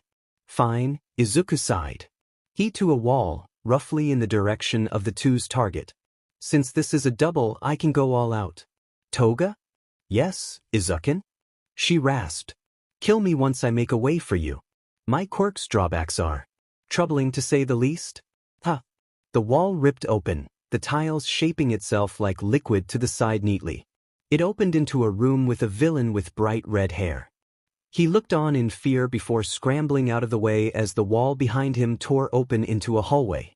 And the next wall opened into a room, and the next into a hallway, and the next into a room. Toga and Twice gaped at the continuing holes until it stopped. Himiko, stab him. Toga turned towards the fake Izuku, knife poised at the ready, only to be thrown back violently by an invisible force. Izuku looked at Toga, eyes twisted into a crazy expression. He smiled and walked over. Aren't you a appealing thing? He laughed. Toga grinned uneasily. She always wanted to make Izuku laugh more, but not like this. You know, he continued, a finger trailing Toga's jaw. I've always wanted to hurt something that was truly appealing, and your voice? He paused. Speak for me, Himiko. Delight filled the girl as Izuku spoke her name. He said her first name. Anything for you, Izuku's. Toga grinned, her face flushed red with love. A thump came from behind Izuku and he melted right before her. Izuku, baby, she cried out, trying to grab onto his remains. What appeared behind the evaporating form was Twice, holding a pipe he wrenched from inside the walls. I want to see that again, he managed to say. But we must keep to the mission. Toga whined, pushing herself onto her feet. Leaving a trail of ash and dead bodies behind, Dabi and Izuku ran past criminals and crazy villains crying for the two to help them out. They finally reached their destination, a room with one-sided glass. Despite that, the inhabitant of the room darted their sharp brown eyes to the two villains outside. Izuku's grin widened as he recognized that white hair and almost red eyes. Izuku didn't even try to pick the lock to the room, instead tearing a hole in the wall where the glass was with his quirk, causing the lookout Dabi to wince and look on in understanding at why he was so feared. He walked over to where the villain was on a table, black straps and chains over his straitjacket. Mayano Hikaru, Izuku breathed. You don't know how long I've waited to come get you? The villain's eyes narrowed. Izuku held up a voice recorder, tapping the replay button. What came out was Sensei's voice, speaking 3 words in Arabic. Mayano's eyes widened. Yes, sir, he said, addressing Izuku and schooling his features. Izuku took off his mask, his malicious smile under it. My first order, he said, is for you to break out. Mayano closed his eyes. Yes, sir. Blades protruded out of the straitjacket, tearing it. Some tore the straps while some broke the chains. When all binding him to the table was released, he sat up, rubbing his wrist. Katanas and swords clattered to the floor, staying there as evidence. The villain stood up. He ran a hand down the bare skin of his arms, wrapping around his wrist and pulling out an akane. A smile stretched across his lips, mirroring Izuku's in a fashion that made Dabi feel unsettled. "Let's get out of here, shall we?" Izuku said, stepping over the line where the wall used to be into the dim hallway. "Mayano Hikaru, sensei? That's him. I saw him once. Fighting All Might years ago. He never stood a chance, did he? He's a criminal who used to be in the military and would follow his superior officer's order to the very end, no exceptions. It was quite unsettling, actually. How did you get him to serve you?" "With a bit of money, his general made him follow me." "And he agreed?" "He had no morals, nor any beliefs of his own.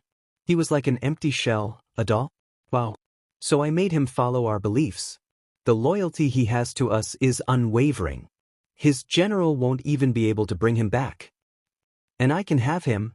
"Yes. Yes, you can. Thank you, sensei. His goals are not like ours. Nor Stain's. And what do you plan to do about it?" "Tamura might not like what I do, sensei." "Lie. You're good at that, aren't you?" "But now tell me. What are you going to do about it?" "Kill him. He is only a hindrance. A soldier who puts his selfish desires above his team must be eliminated early." "Good. No need to hide it. Sensei, a test of courage?" "Izukin, I want to do that too." Toga crouches on the cliff edge, feet rolling so dangerously close to falling. "You can be the one to scare them, Toga," Izuku said, tightening his bracer. "Please," Toga giggled, "call me Himiko again. You all know your objectives?" Dabi said, clapping to get everyone's attention. Izuku had made him the leader of the Vanguard action squad for the sole reason that he'd have to shoulder responsibility if he were to lead. And that requires effort, something he doesn't want to put in. "Do your best," he continued when everyone nodded. They set off. Mayano Hikaru runs with Muscular, catching up easily to him, much to the other man's dismay. Izuku's words thunder in his ears. He reaches into his arms, pulling out a sniper rifle as they stopped on a rock. He sets up, Muscular spotting a dark-haired child. The bigger man jumps down, startling the boy. Muscular starts monologuing. Hikaru pulls out a tranquilizer and walked over to the growing form of the villain. He places the tranquilizer's barrel and another gun that grew out of his hand against Muscular's back. He freezes. "What are you doing, Mayano?" "Following Bonaparte's orders." His voice was soft enough that the child could not hear him. "And what exactly are those orders?" "Get rid of the disloyal one."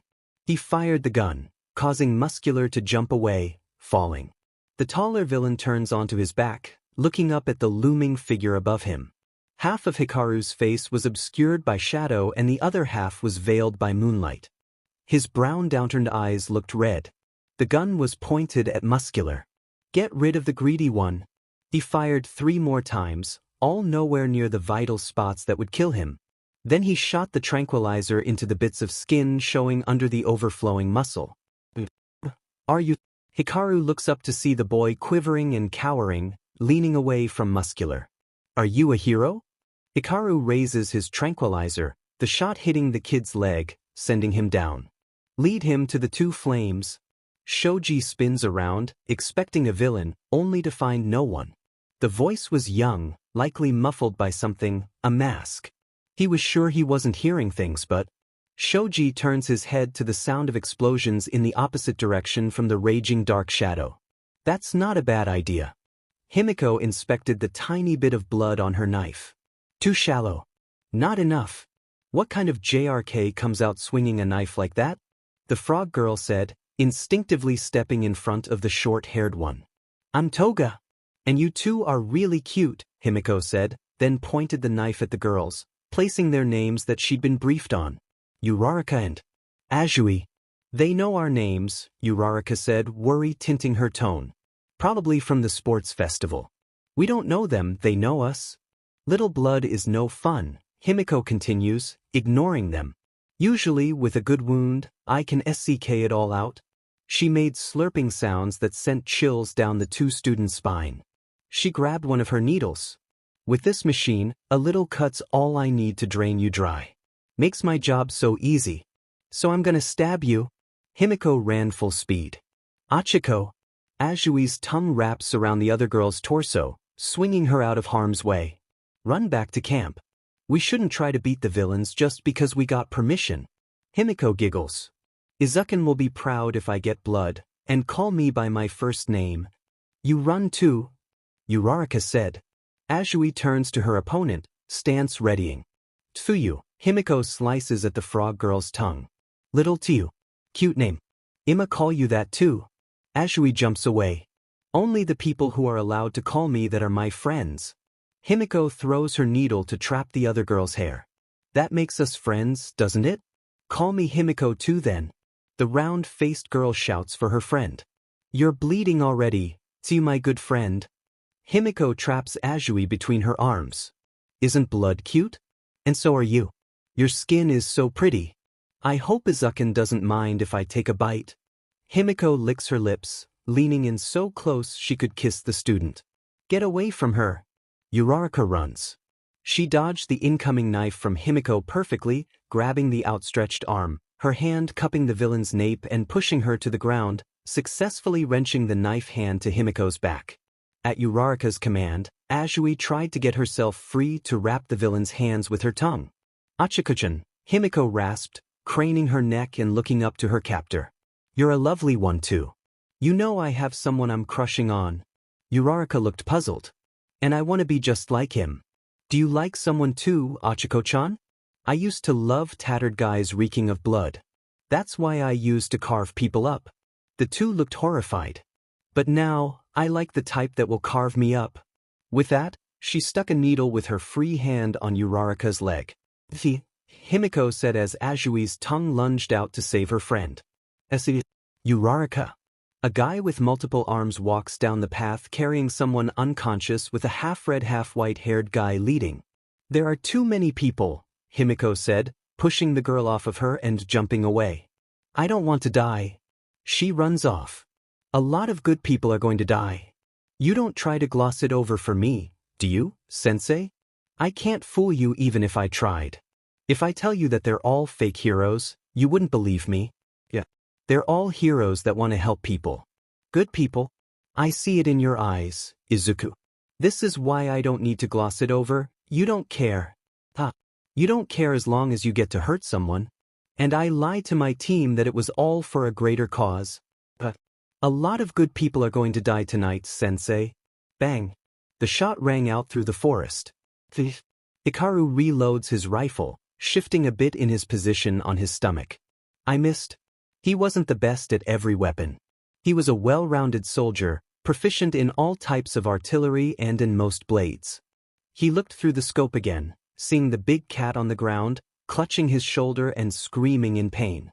Bullets were painful, and it was always a wonder why villains use mostly their quirks or blunt and sharp weapons. Guns are more efficient.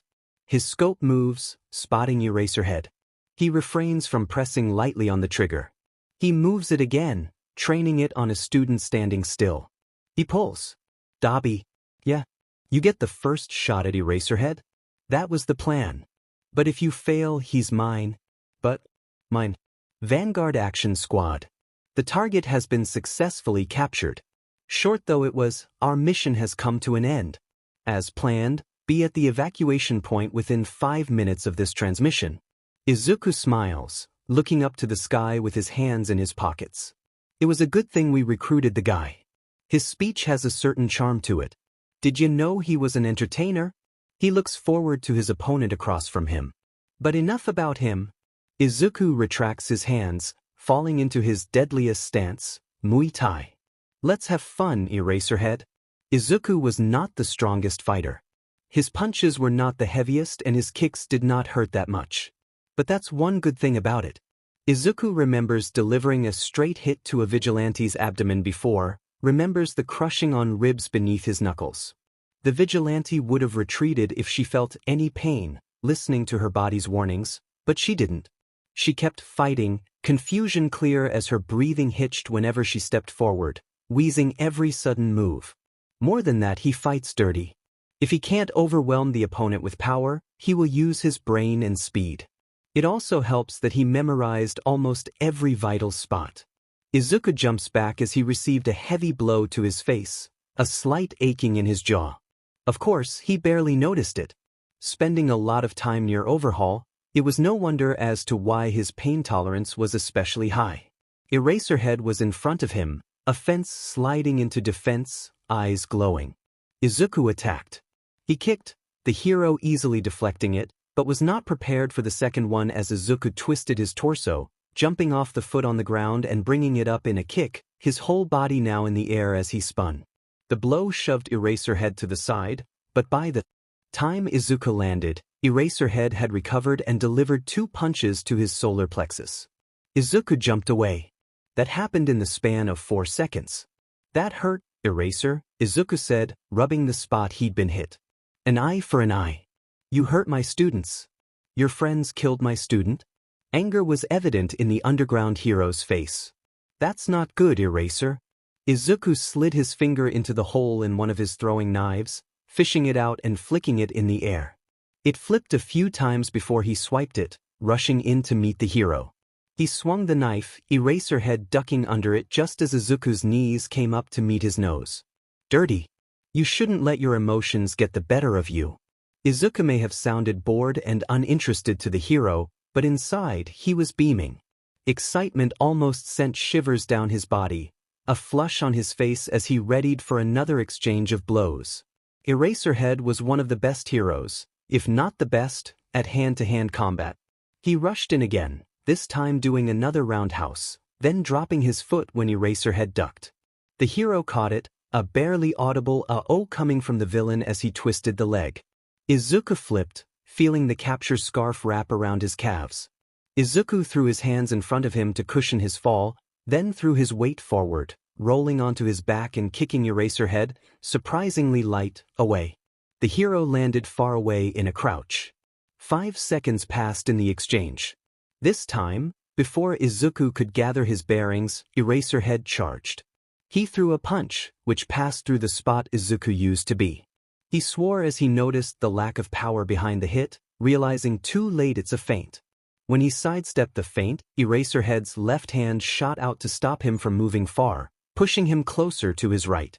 His left and right hand passed each other as Izuku was flipped sideways and onto his side.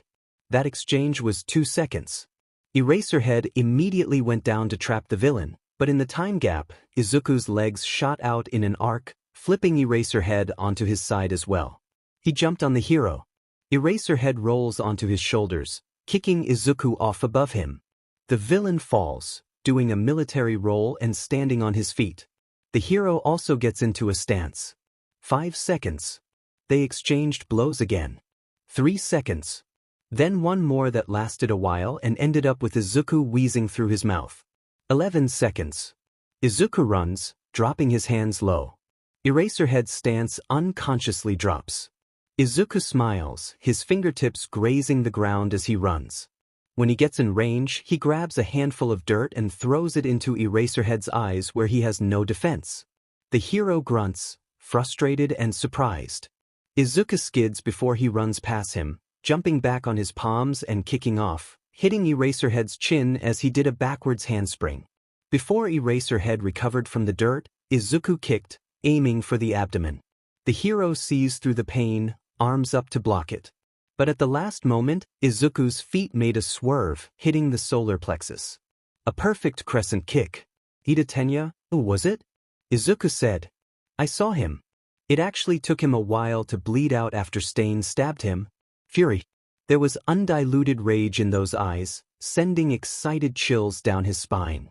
Then cold. A dry anger. Eraserhead looked messed up, dirt on his face mixing with the blood coming from his nose. His movements were slightly stilted, a visible pain on the solar plexus where Izuku has hit him countless times. There must be bruises all over his body by now. Izuku could also feel a numbness all over his body where he's been hit and a throbbing on the back of his head where he was thrown down on. Even despite that, Eraserhead attacks and the blows come harder, faster. Izuku could barely dodge, bringing his arms up to block instead and feeling the sting as the hero's sharp knuckles even graze him little.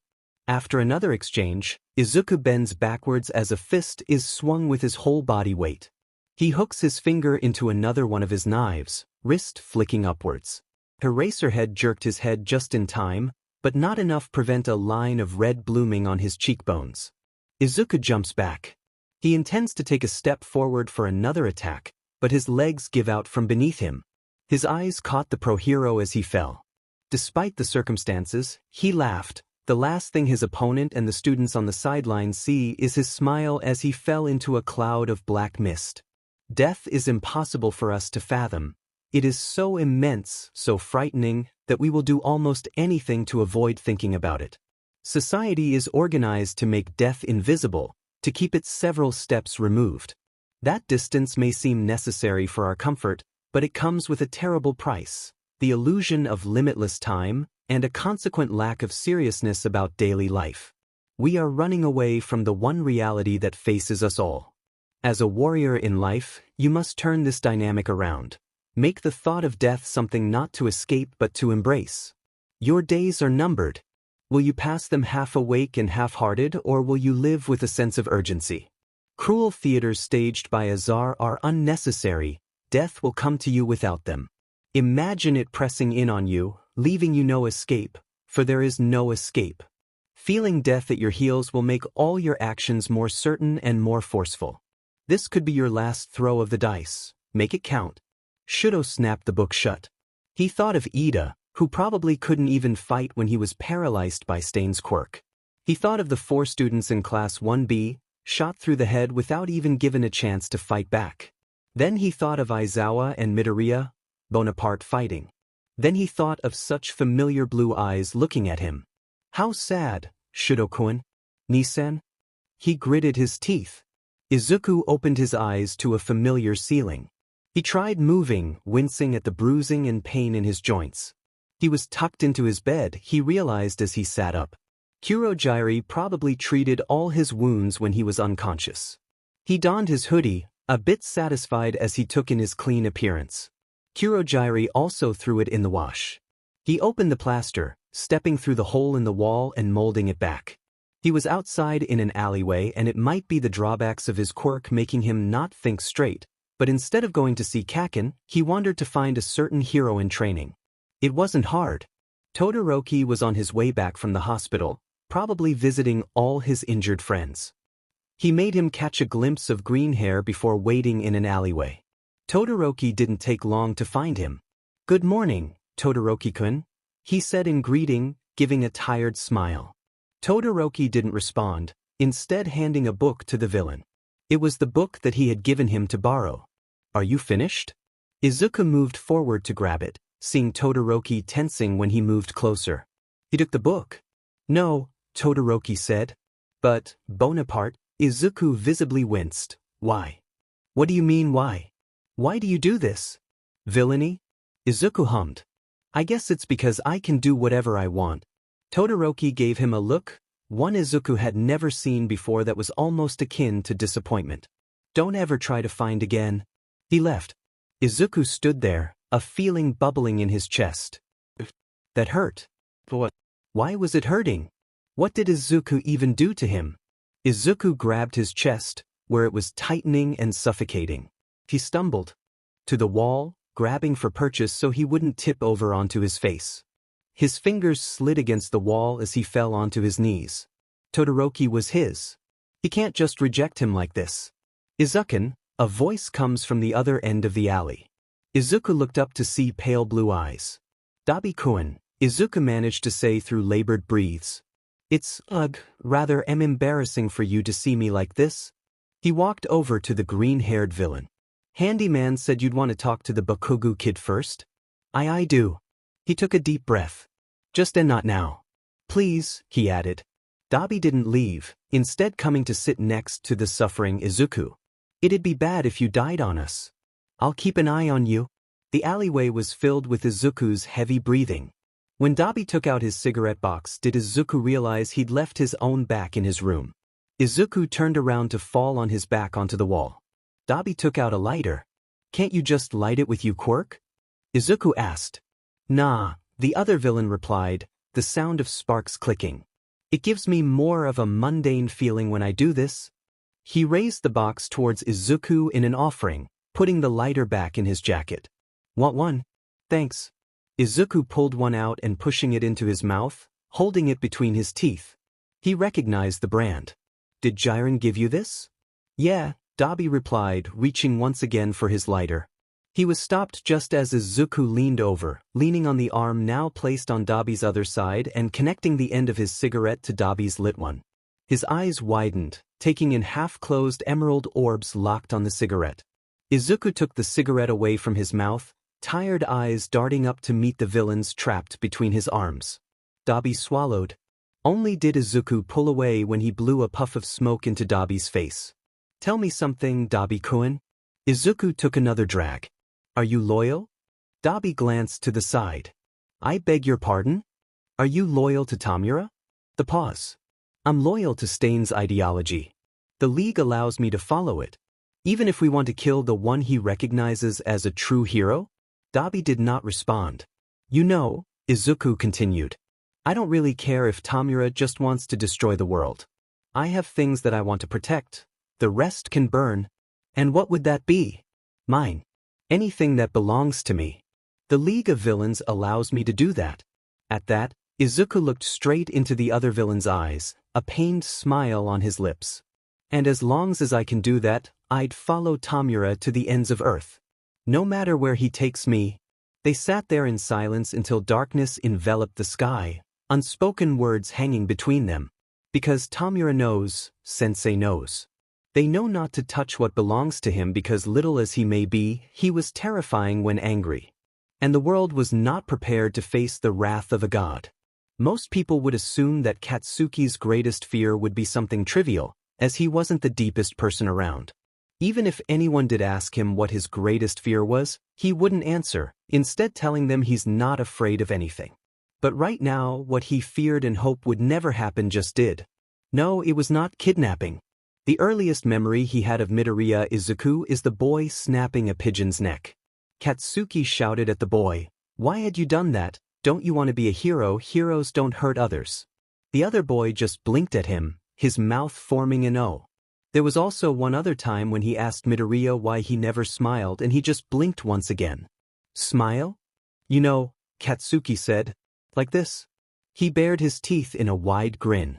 Midoriya tried baring his teeth too, but the corner of his lips did not reach his eyes and tilt up like Katsuki's. Midoriya stuck his index fingers into his mouth and pulled it higher so to mimic Katsuki's.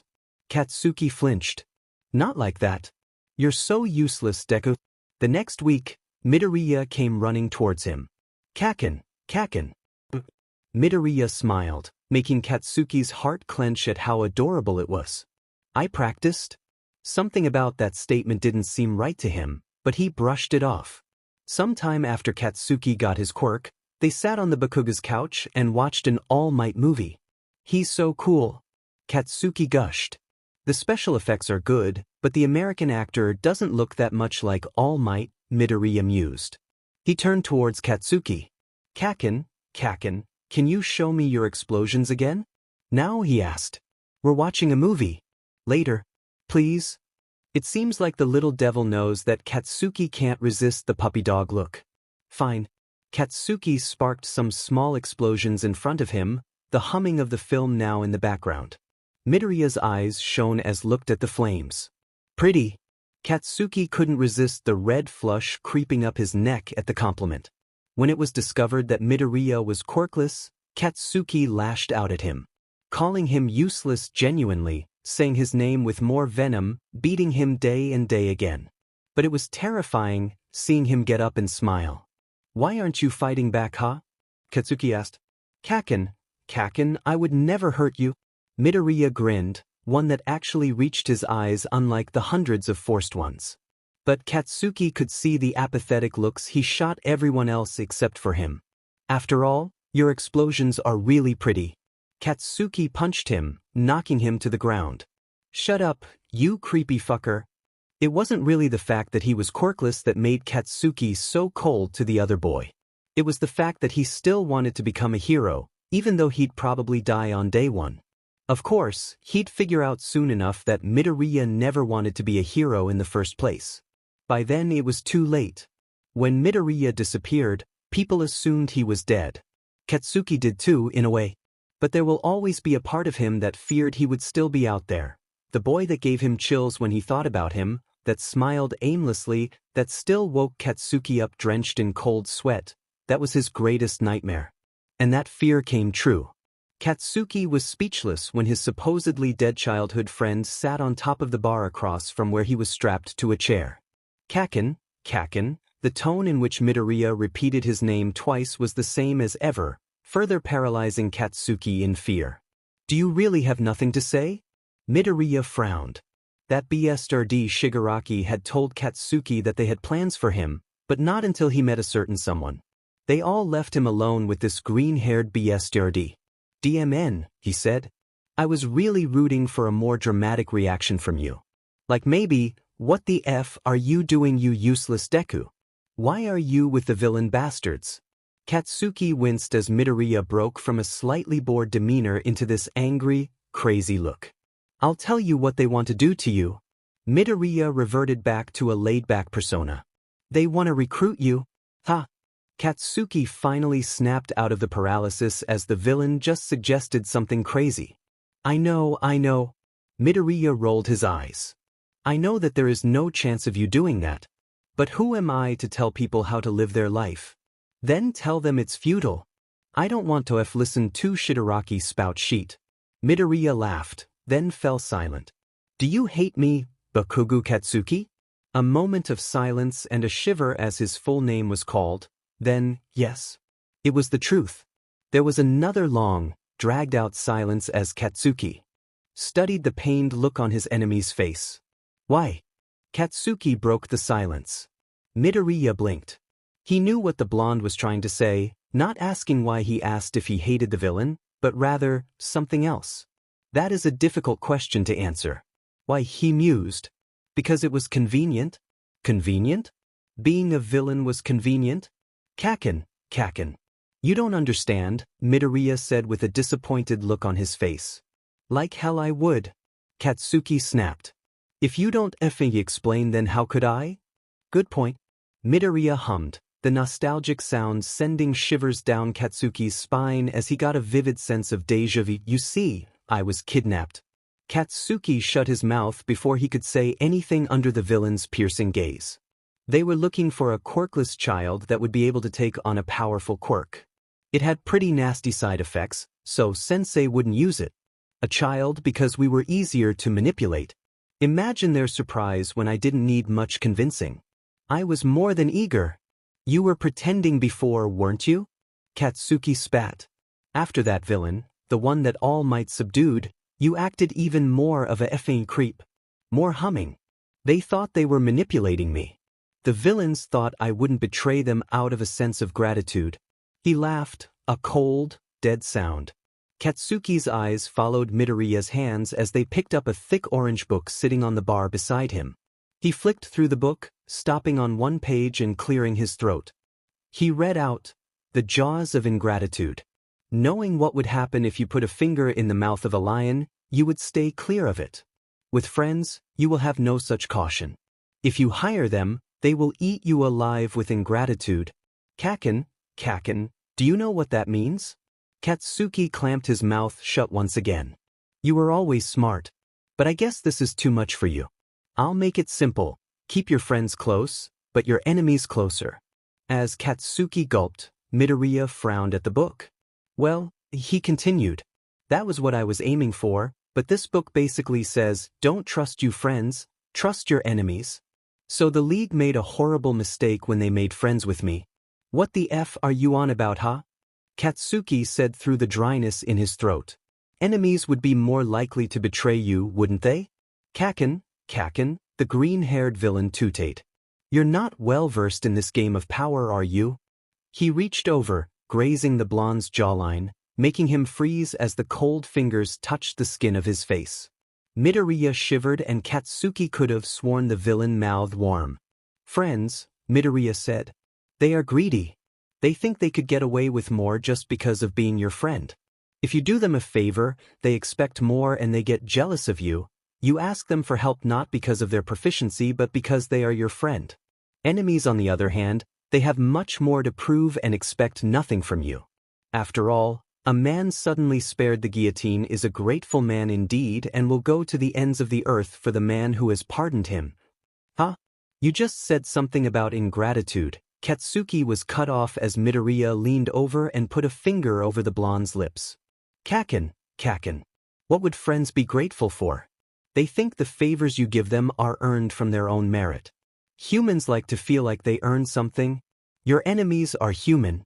This time, Katsuki was much quieter, speaking through the finger on his lips, making his heart thunder at an impossible speed. From fear or something else, he didn't care.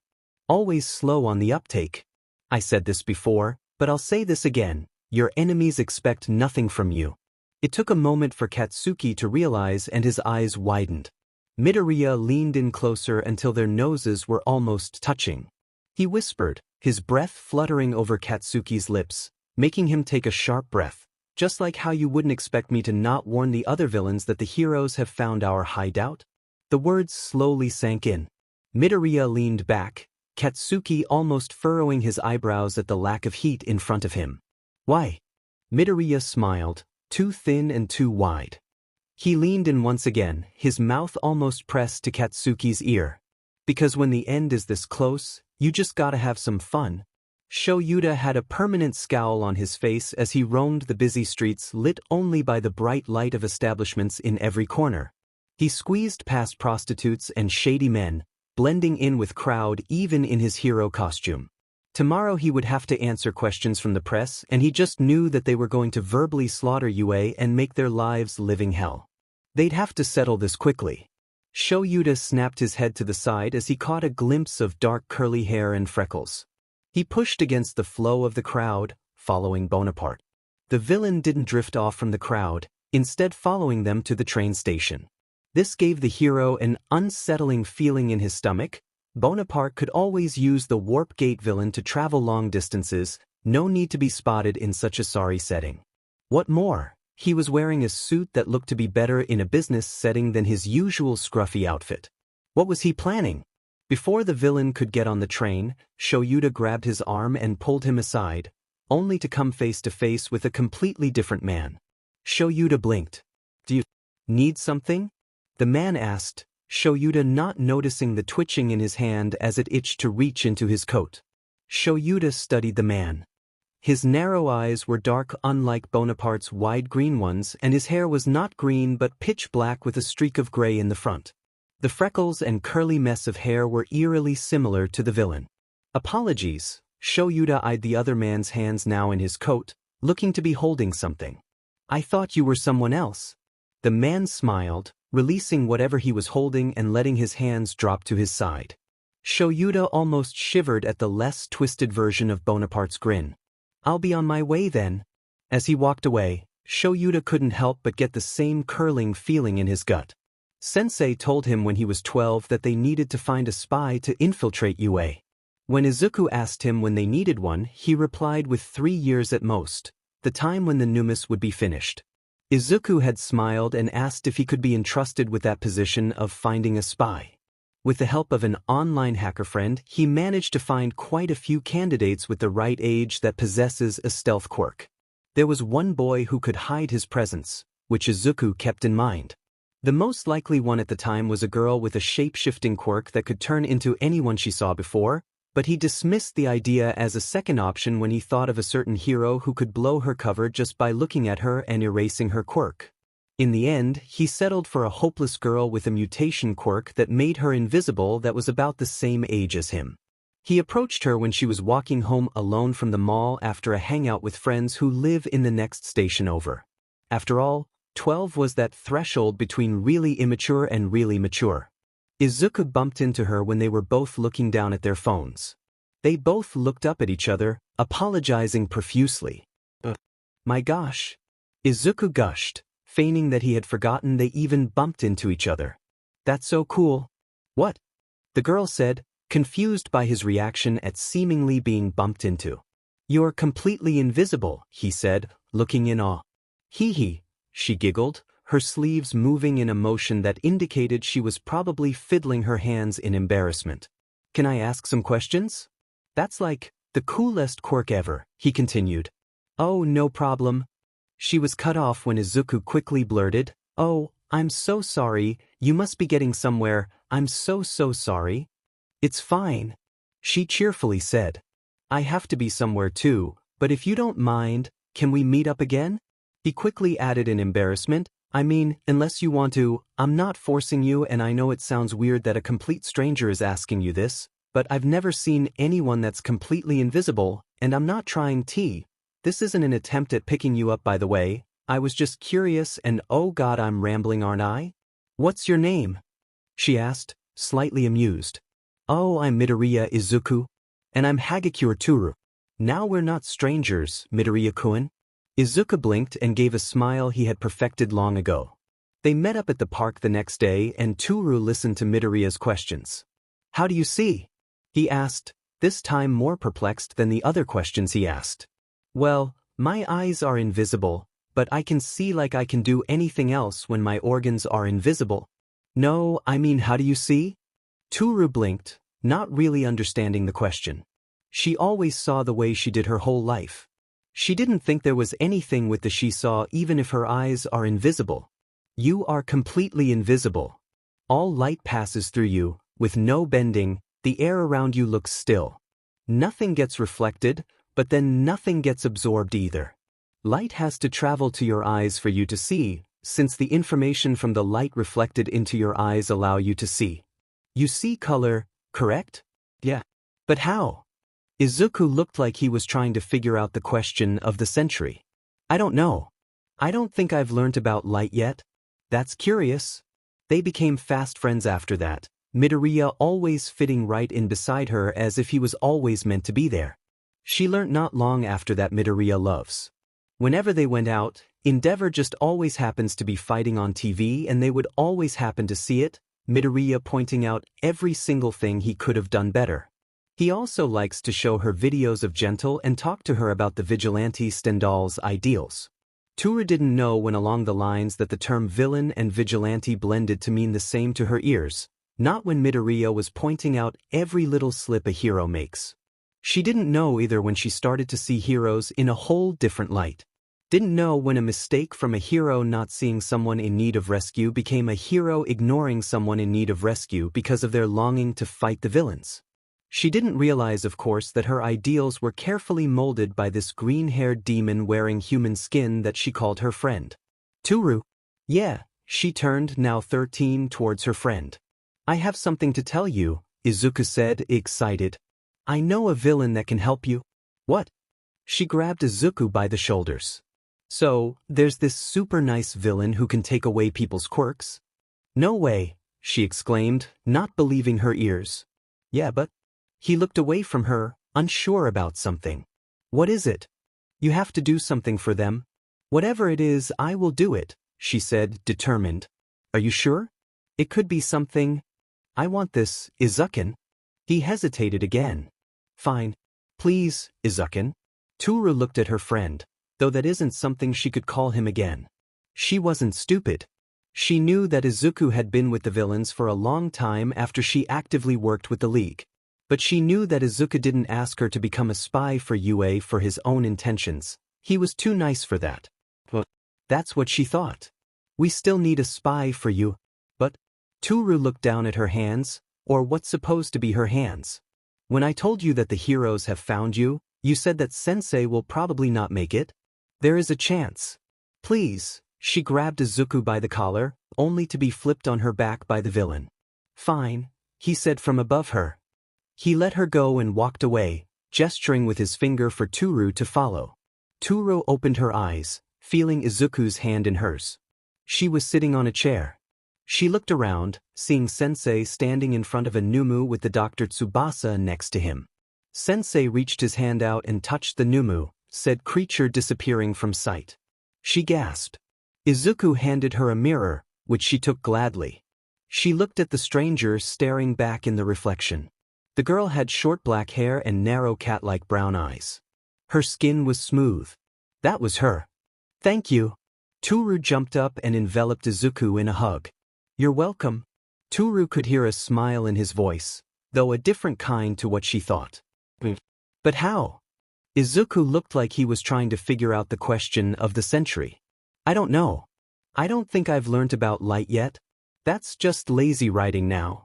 Izuku watched the previously invisible girl walk away from the bar, sighing and turning back. If his estimation was correct, the heroes should be surrounding the place any moment. With that information in mind, he clasped his mask over his face and drew his hood up to cover his noticeable hair and headed in another direction. In the sweltering summer heat, Izuku rolled up the sleeves of his green hoodie, scratching at the bandages that covered every inch of the skin on his arm, minus the fingers. He thought of some other place to go while the whole battle would be going on, going through the list of things he needed to do that he kept in his head. He hadn't visited Sawamura recently to congratulate him on the second place in the underground MMA fighting tournament. But he had no obligation to do so, so he filed that away for later. Visiting Kai, Izuku once tried to call Overhaul Chisaki, but he was considerably said to hear the name, so Izuku settled for Kai, which the Yakuza accepted begrudgingly was an option, seeing as Izuku hadn't seen him in quite a bit. Taking off a little edge with the man's quirk was an attractive offer, but Izuku still didn't think that was right. There was one person in town that Izuku hadn't visited yet.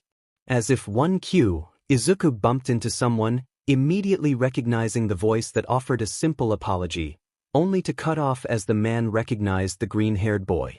Izuku, he said, eyes uncertain, hands slightly twitching for the gun Izuku knew he kept in the inside of his suit jacket. Izuku only smiled, though no one couldn't see through the mask, it was noticeable in his eyes. Hisashi. Hisashi gathered his son into a hug, Izuku melting into the warmth that he offered. He remembered the nights that his father came back from his job overseas, the heat in his chest that became hotter every breath he took a breath and cooler every time he exhaled. It was amazing too, a little Izuku seeing his father's throat glow like a furnace every time before he sneezed, warning the other two Midoriyas of the small stream of flames that will shoot out his mouth as he sneezed. Let's walk, the younger offered, slipping off his mask as he decided to use the main streets instead of his usual back alleys. Hisashi looked a great deal like Izuku. A lot of his features, including the mess of hair and the freckles, came from this man. Other than that, Izuku's huge green eyes, Hisashi's was dark and narrow, and green hair, his father sported black hair, came from his mom. How's work? Hisashi asked, taking in the sight of his son. He knew of his son's time as a villain, and he couldn't even chastise the boy or report him to the authorities. Inko didn't try either, even when Izuku visited her every holiday. After all, the apple doesn't fall far from the tree. Inko killed before. She also tried to murder Hisashi when he saw her trying to dispose of the body. Instead of reporting her, he helped her clean up, giving her tips for future times. Hisashi himself was a government-employed killer, so he can't really say anything about Izuku killing. They were a family of criminals. A murderer, a villain, and an assassin. Not good with the League, Izuku said nonchalantly, keeping his voice low enough so that the people they passed would not overhear. Though I can always find a job elsewhere. Have you gained favors with any other group? Hisashi asked. Yeah, Izuku replied. I'm on good terms with a high-ranking Yakuza. Ever heard of the 8 Precepts? That's my boy. Hisashi smiled. I used an informant from there once. Even if they fell from the height of their power after the discovery of quirks, the Yakuza still hold a lot of influence over the flow of information in the underground. Izuku hummed as he looked over to the screens displayed high on the buildings of Yokohama. I assume you're here for a reason? None I can tell you, son. Izuku froze, still looking at the screens. It showed a UA conference with Eraserhead, Glad King, and Principal Nedzu answering questions for the press. Izuku felt a smile on his lips as his mind ran a mile a minute. The sight of UA led him back to the thought of heroes, then leading him to Toru's words. He pieced some things together, his eyes taking on an interested gleam. He wondered. The girl that tracked someone, as the information that Toru had given him detailed, she was probably the one that found the Numu and... I'm sorry, Hisashi, I've got to go. Maybe I'll find you before you leave? With that he rushed off, leaving his confused father behind. Hundreds of scenarios and things that he could do to spice things up went through his head, the same thoughts plaguing him. What would happen if I did that? Will that still work if I do this? Can that happen if I try that? He just wanted to see what would happen. Izuku came to the warehouse just as Mount Lady broke in, grabbing at the various numis in disgust. Izuku snuck past them to get to where he knew Sensei would be. You knew, didn't you? The man standing in the shadows said as the green-haired villain smiled a sickly sweet and toothless grin. Did I? Trust me to a spy and I make use of her, Sensei. Izuku took his mask of his pocket before deciding against clasping it on and dropping it to the ground. Sensei sighed. You don't like masks, do you? What you gonna do? Izuku held out his hand in a mock imitation of an offer of a handshake. Need the quirk to take them down? Sensei eyed as much as he can without eyes Izuku warily, giving him a command. Get rid of them. Be creative. Black liquid appeared to take away the numis, causing the heroes great distress at their futile attempts to keep the monsters here. Izuku's smile grew wider, thinner, more sinister under his mask. He turned towards the heroes, stepping into light. Ideas were already rushing through his head about what could happen, how he could utilize this great gift of a quirk in unique ways and make them think he had some different quirk, or maybe not at all. The heroes spotted him, Best Jeanist already using his quirk to try and subdue him. Izuku let his immense power rest on the world, grabbing hold of every atom in the kilometer radius. His eyes shone with a childish wonder that made the heroes let their guard down for 1 second, the 1 second that cost them their life. Shudo, along with the others, turned to leave, silently shuffling out of the narrow alleyway once they checked that the pro-heroes have gotten the situation under control. During the training camp, he'd warmed up to a lot of his classmates and gained some semblance of friendship with them after Ida. That was what led him to team up with his classmates to find Bakugo and get out. They were leaving peacefully when the warehouse disappeared. No, it didn't disappear, it was something much worse. The whole warehouse and the space in front of it where heroes and policemen were standing were ripped apart into molecular pieces. The three, Kirishima, Yaoyorozu, and Shudo were paralyzed in fear as they held their hands tight over their mouths to stop from screaming in terror. The figure Shudo recognized as Bonaparte stood with his arms wide open, head tilted towards the sky and laughing. It was that soft sound that froze the heroes in training to the spot, a terrible thing that mocked a human voice. The position he took, it was like he was laughing at the heavens where the gods stood, saying, "What's a god to me?" Thousands, millions, billions of tiny barely visible particles that would have otherwise been invisible floated in the air, still as the dead. It was hard not to see them, considering the sheer amount of them that split. It was probably parts of everything from stone to blood to bones and anything solid or liquid. It was just plain terrifying. That's enough, my boy. A voice that, instead of snapping the students that were currently thanking the gods that they survived that one-sided onslaught out of their paralysis, only pushed them further down into the fear. Bonaparte tilted his head in the older man's direction, eyes wide in a mad curiosity. Will I take orders from you, King of Spades? It would be a most polite thing to do, seeing as you work under me. Have I ever? All the particles that seemed to be still in the air moved as one, becoming a wave of colorless mass that flowed like water, flowing around Bonaparte. Shudo suspected that either the villain didn't take all or compress them together so densely, because the flowing mass seemed a lot less big than the things that Bonaparte destroyed. I'm the Joker, the wild card.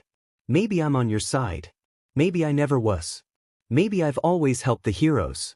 Or maybe I'm just here, dancing in the middle while all of you try to catch me. He stuck out his tongue and laughed in manic glee. I'm free, Sensei.